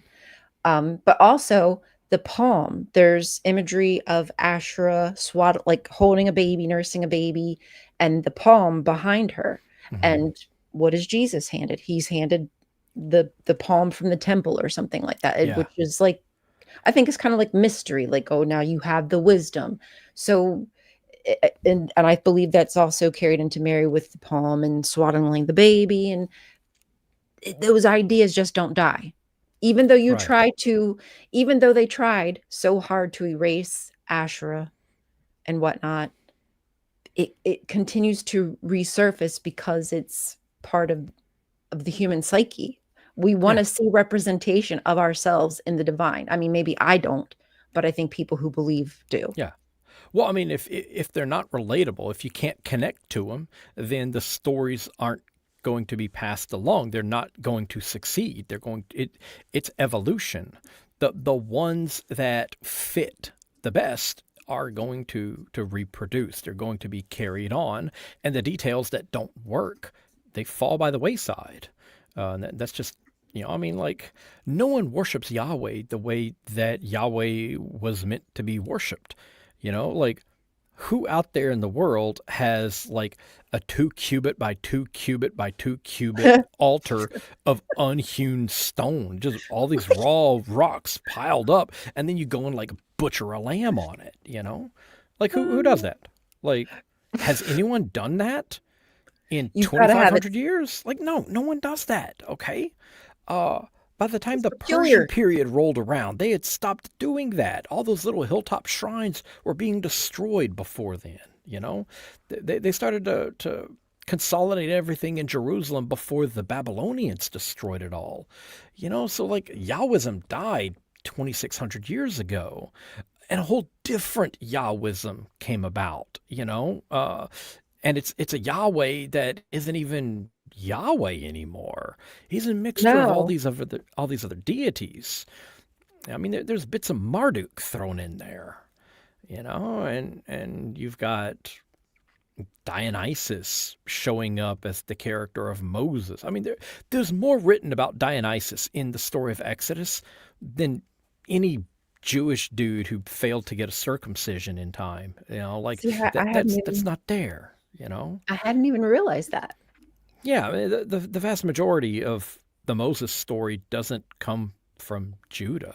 It's Greek and Egyptian gods. I was going to say You know, it definitely pulls from Egyptian, but Greek, yeah, too. yeah.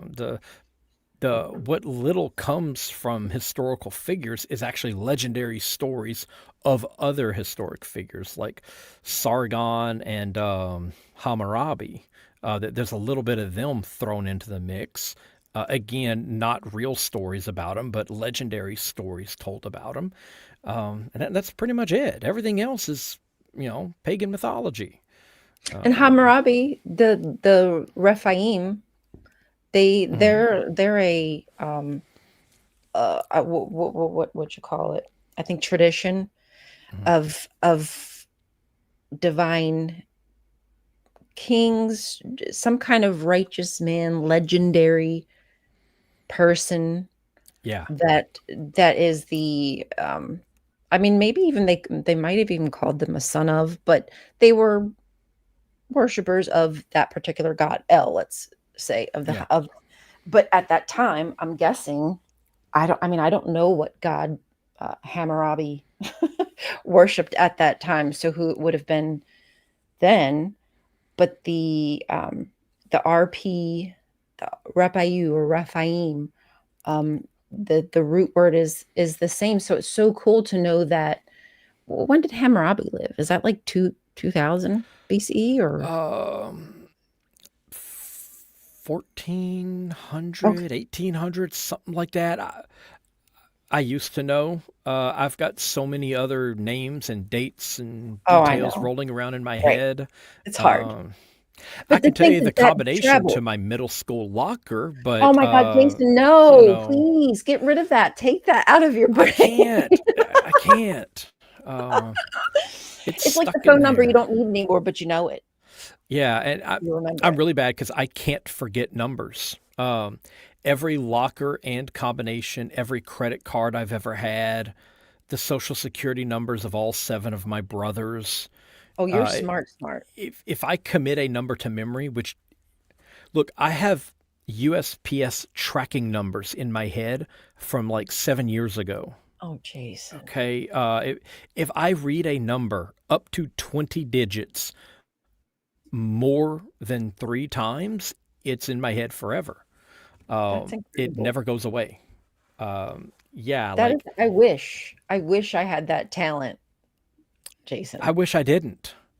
Like It probably is a if little I bit need to annoying. type in a credit card, I'm going through like 4060425525767883 expiration 802. Okay, that's obviously not it. Let me go to the next one. And I may have to sort through like nine of You're going these through the code. things. You're going through the code in your brain line by line, Yeah. trying to get to the right one. Yeah, and I'm like, okay, That's that's a hilarious. go. But which one is that? Is that my bank card? Is that the huh? And Oh, man. yeah, or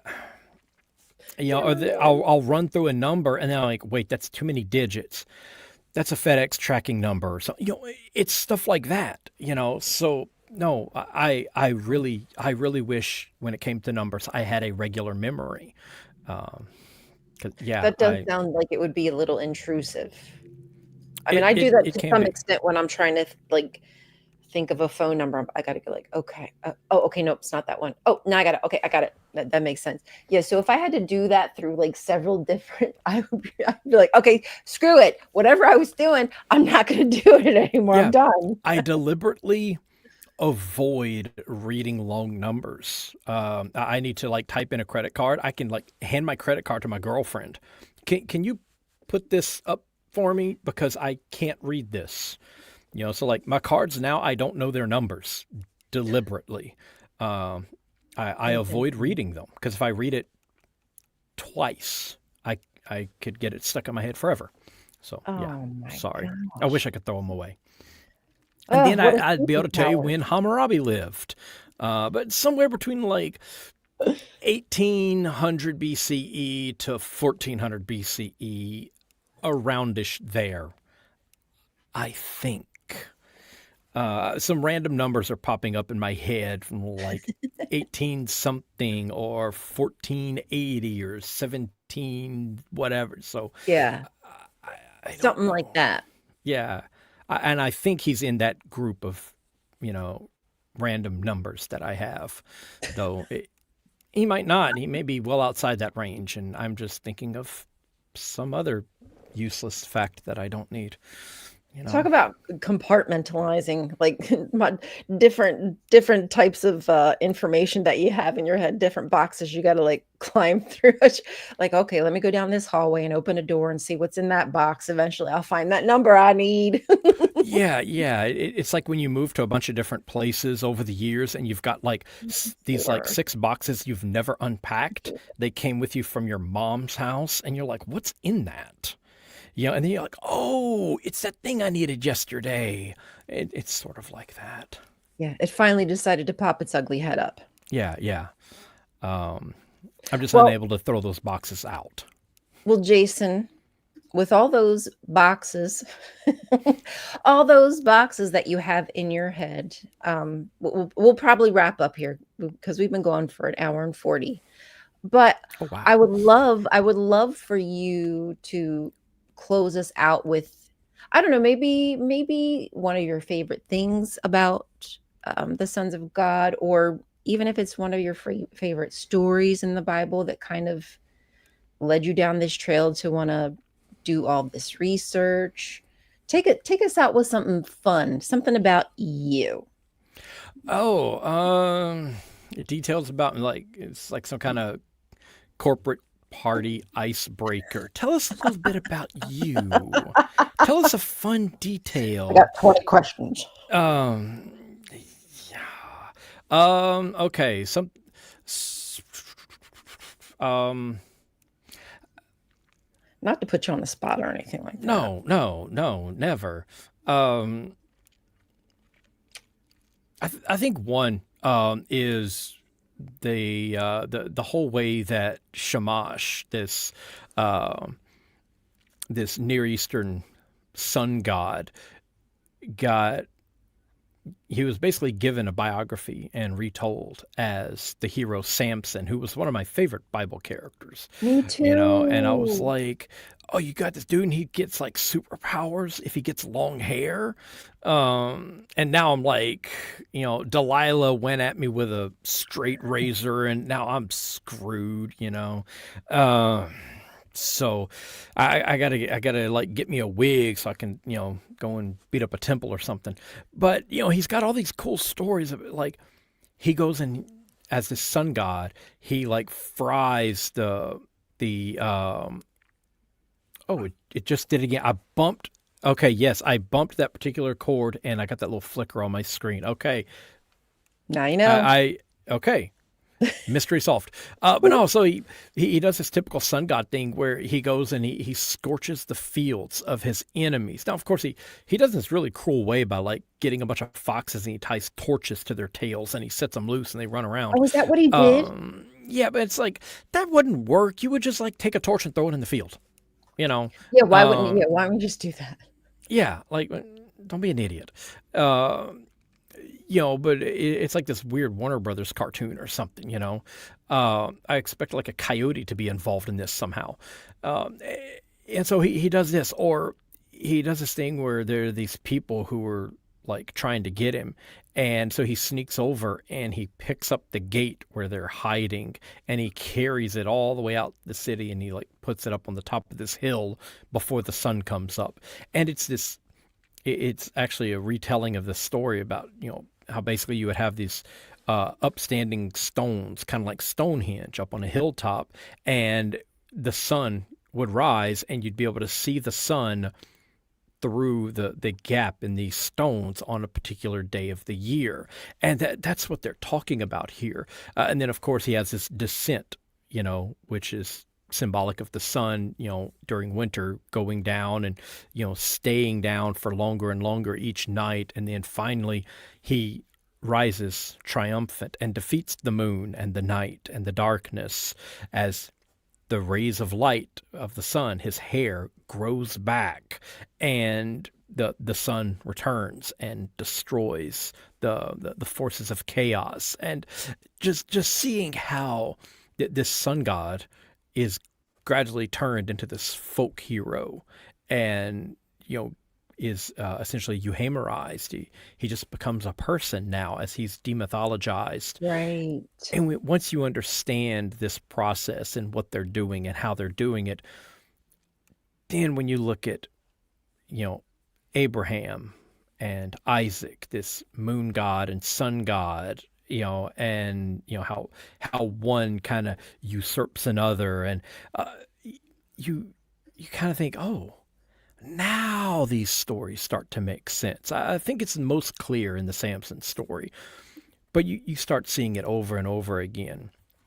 You see Joshua as this figure who comes along and he brings uh, the the gift of civilization to the land of Israel, and he gives them a law code and all these other things, and he distributes it out, and it kind of seems like the story of Oannes, this like fish god that Yeah. comes along, and then when you see like his name is Joshua, son of Nun, which means son of the fish, you're thinking,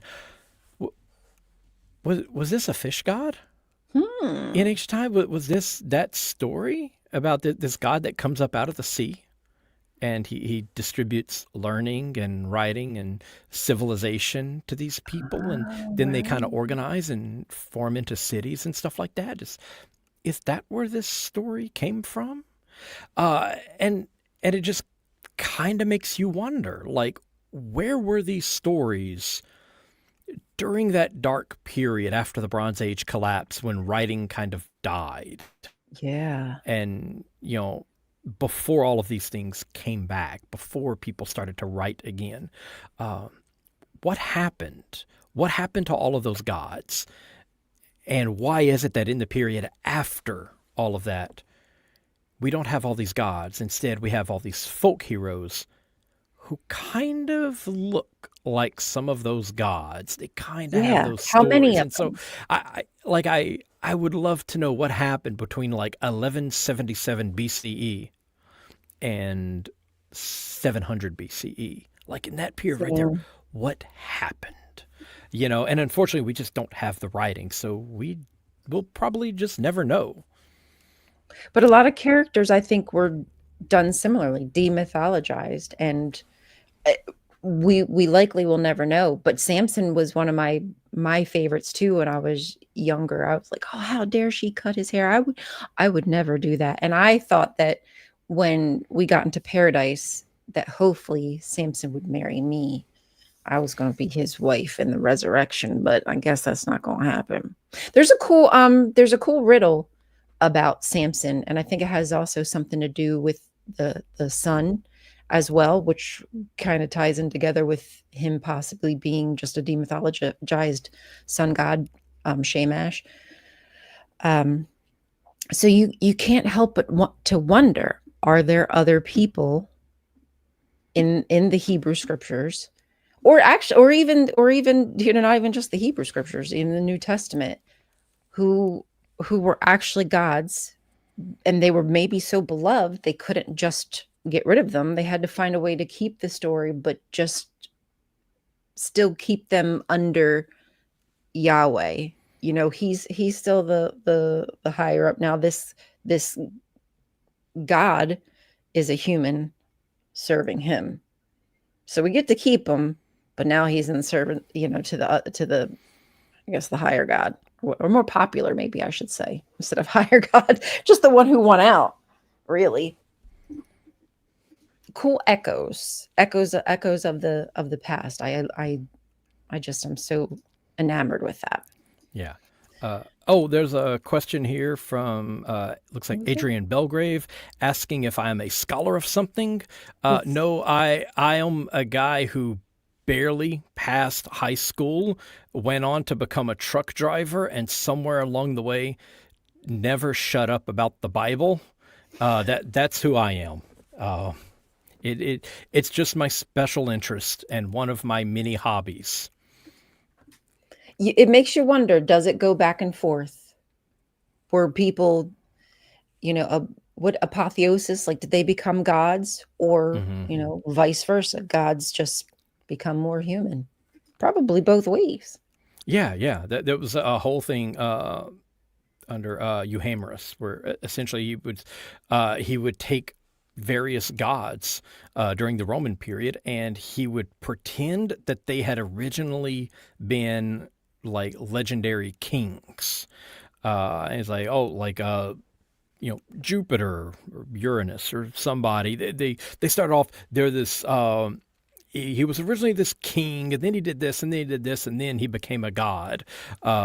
And it was essentially just giving a new ideological tale to their pantheon, and they imagined a whole bunch of different gods as having been, basically placed at some point during their history.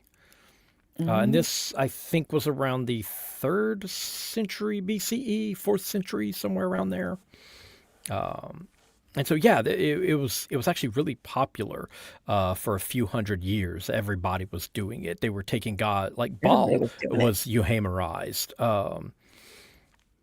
Some of a bunch of the syncretic gods, a lot of the mystery cult deities got Euhemerized. Anana was Euhemerized. There was a Wow. ton of them. They just inserted them into history and created entire biographies for them.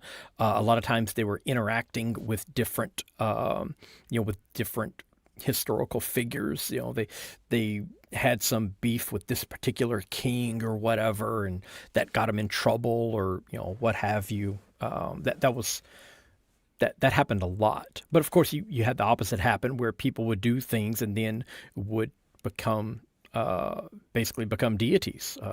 That actually still goes on. There was actually some guy. He was like a social reformer in like the modern times. And Oh, while he was still alive, I can't remember his name. Some of his followers were actually saying that he was a deity come down to earth, and the man is alive and saying, "No, I'm not," and they're still doing it. Um, I cannot remember the guy's name though. Um, it'll come to me like tonight when I'm taking a shower or something. I'll be like, "Oh, that some random dude." time. Some Yeah, random yeah. time. Um, I, one of those like credit card numbers is taking up that slot in my memory right that's now. what it is. Damn it. That's Yeah, why you got yeah. to get rid of them somehow. Got to But purge. but yeah, so that can actually happen both ways really quickly. Like just a matter of years. It happened with the mystery cult and the cargo cults. Cargo? Yeah, the Cargo cargo pants? cults. So just before World War II, anthropologists were out in the South Pacific. They're on these little tiny islands. And they're studying people, and they've got these strange little religious beliefs.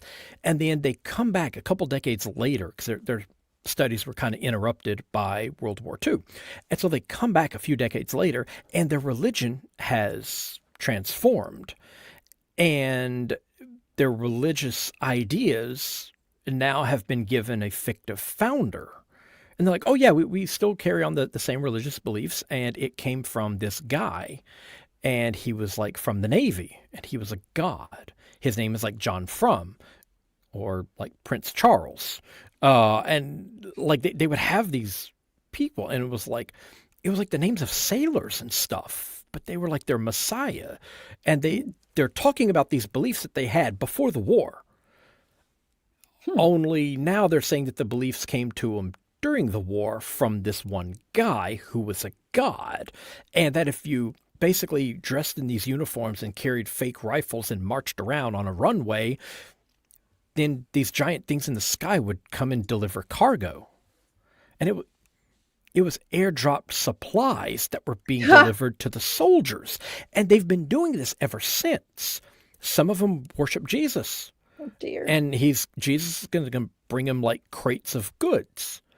Um, Well, I and mean, if it's Jesus would go bring them. very strange, but when you look at it, it looks very like the way the whole thing is organized and some of the promises made, it looks a lot like early Christianity.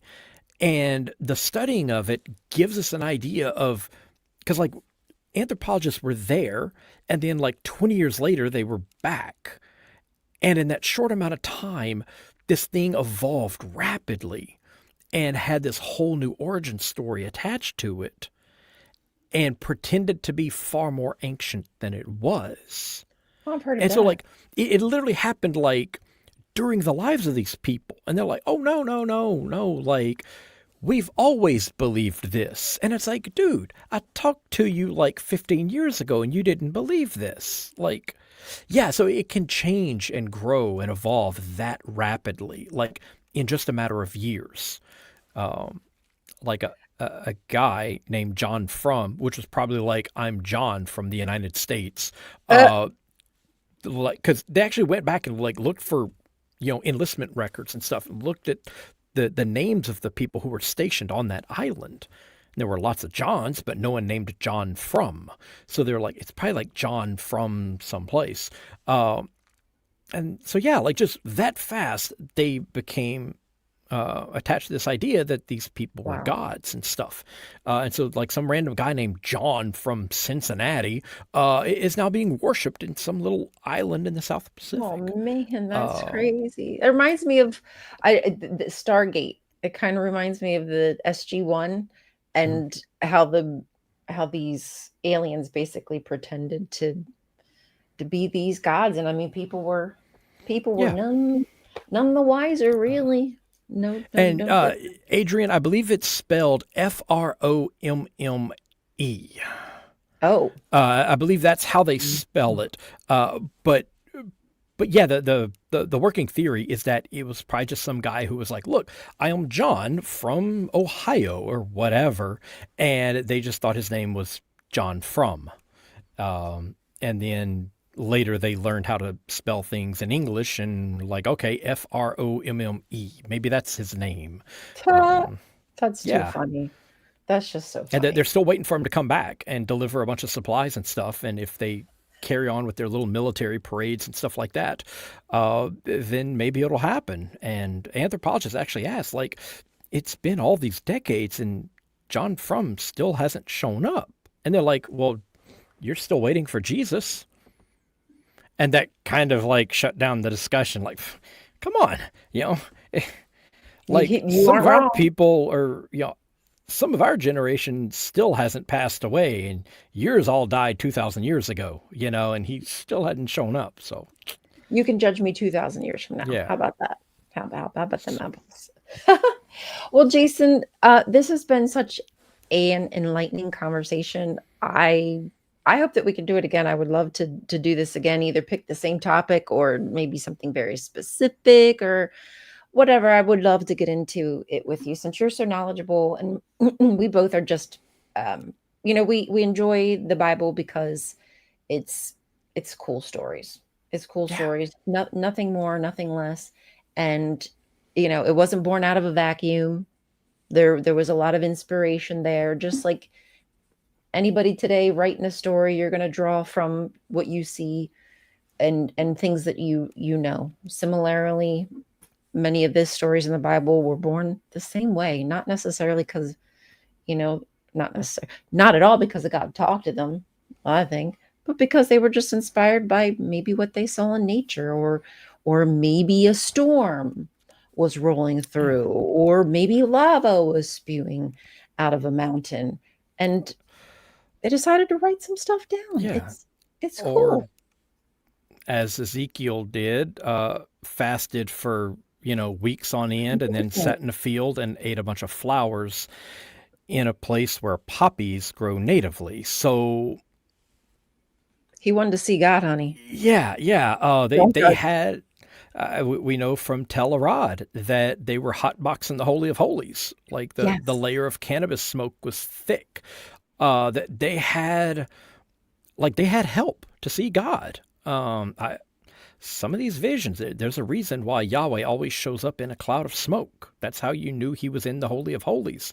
Um, I think starvation, oxygen deprivation, psychotropic drugs, and also, as Margaret Barker hypothesized, the self infliction of extreme pain.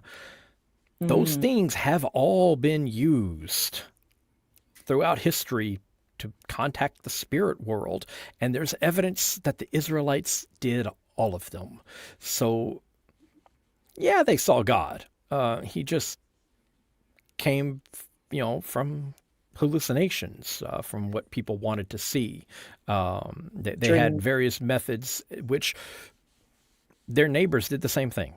Um, so, Hmm. yeah, No, no, uh, no different, not special. And I don't mean like in any way rude. I just mean it was pretty typical of the time to be expected. And um, while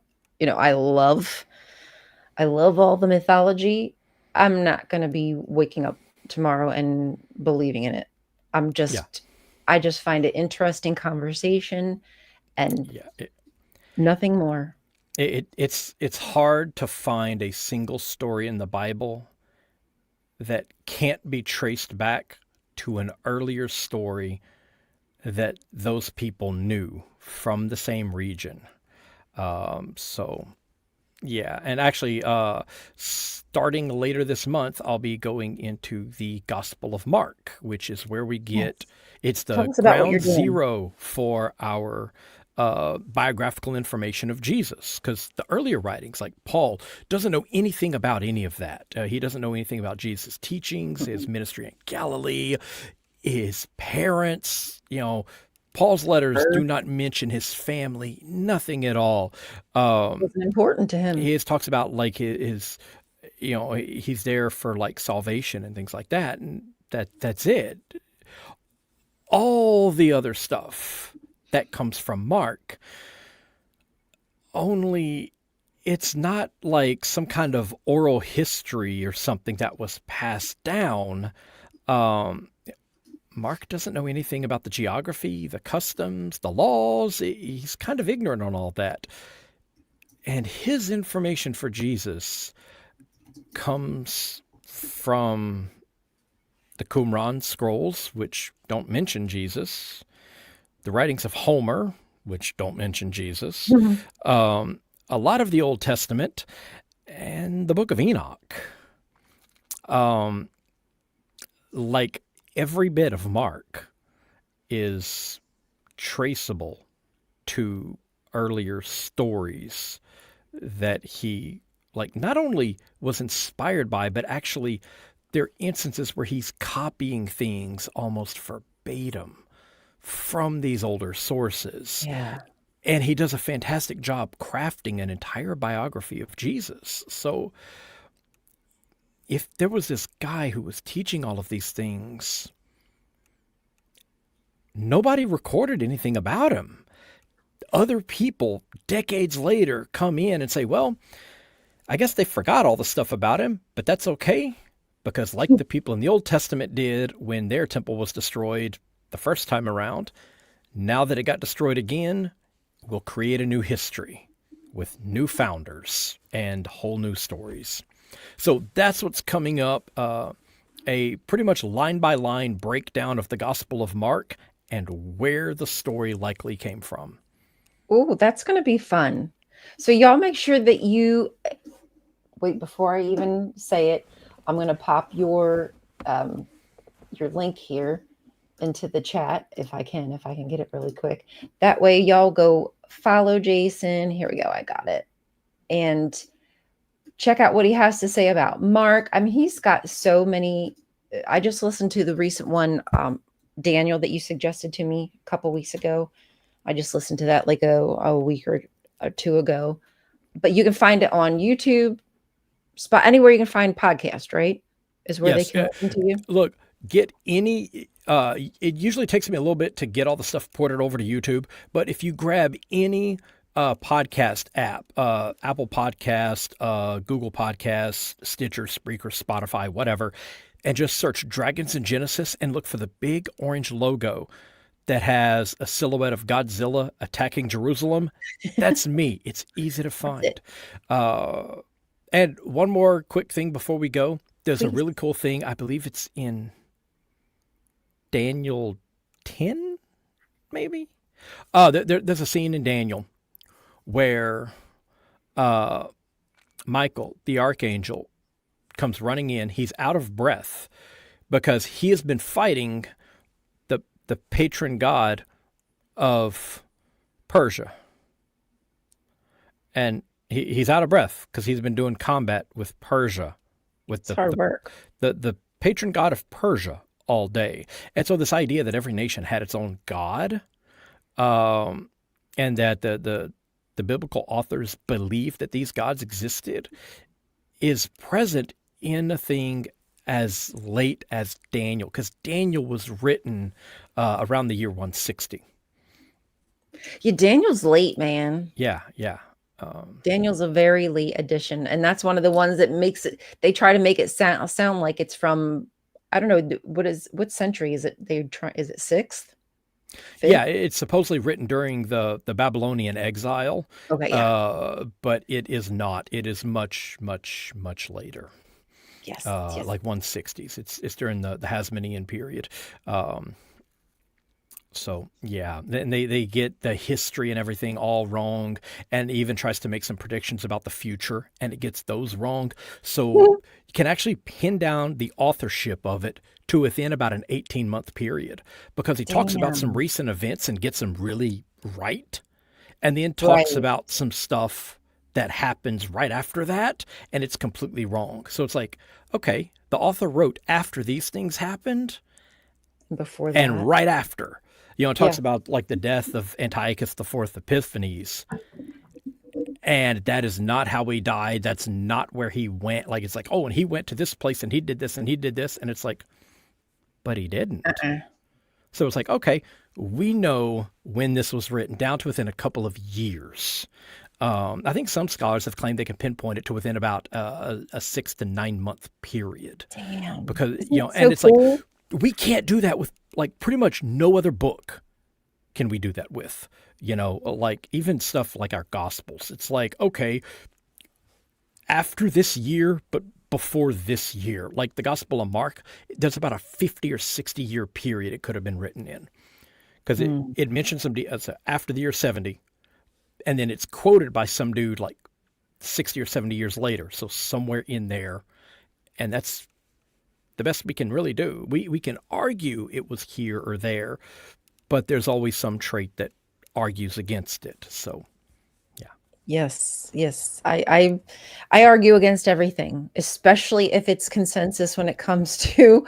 I, I've just found a lot of scholars who, especially those who are still religious, are still simps, and they sometimes aren't able to see beyond their own bias. I mean, I'm sure I have bias too, whatever, and I'm not mad at them, but sometimes like I'll read all their information, and then when it gets to the final end, when they start to simp, I'm like, oh, okay, well that's where I have to like trail off now because I got all the information I need, but now I don't need the apologetic stuff at the end. I'm good. I'm good without that.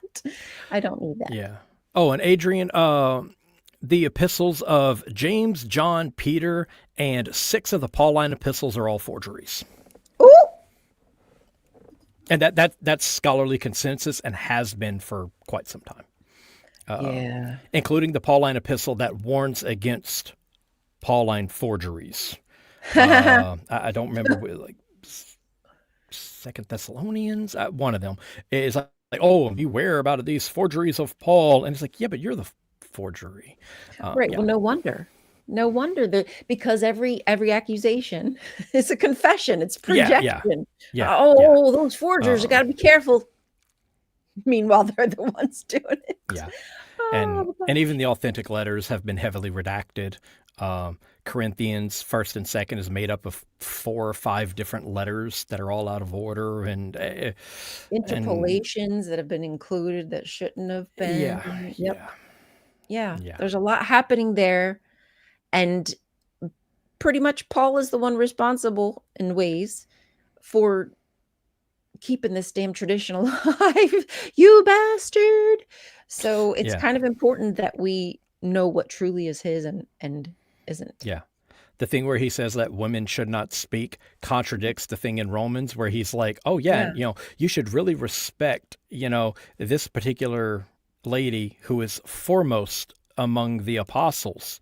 And it's Right. like, what? That thing is actually Yeah. the thing about women not speaking is taken from, I believe, was it Timothy? Second Timothy? I think And so. it's actually an interpolation there. It wasn't even originally in the text. So yeah, But I that's the hard thing. People don't know that. People don't know that. And I'm like, oh, if you only knew the real truth, there's so many layers, and you have to be able to talk with somebody on the level that they are, where they are, to match them. So sometimes I feel like as an atheist, I have to know so much because I got to know, well, okay, they think it's allegory. Okay, then I have to come at them with this art. Oh, they actually think it's literal. Okay, I have to come at there's just so much you have to know if you're trying to combat apologetics. At least that's how yeah. I feel. It gets And overwhelming. that's why I don't even bother with it. I just present the Screw it. information, I present the sources, I move on with life. And if they want to argue about it, they can peck away on their keyboards all day long, and I just don't bother reading it. You Well, you'll be, know, you'll be happier that way. And I would yeah, be happier that way myself too yeah, if I just didn't pay so much yeah. attention to the I mean, if you apologetics. do, you'll pull your hair out and look like me. So don't do that. Just Okay, then I'll stop. I'll yeah, stop. yeah. Well, Jason, thank you so much for being with us. Please, everybody, give him a follow on Dragons and Genesis here on either YouTube or, again, anywhere you can find podcasts. Hopefully, we can do this again sometime. I would love that. But Absolutely.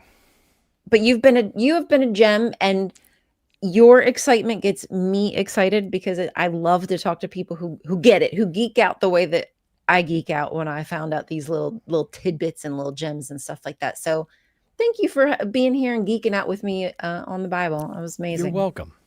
Yeah. All right, guys. Have a great night. We'll talk soon. Bye, Jason.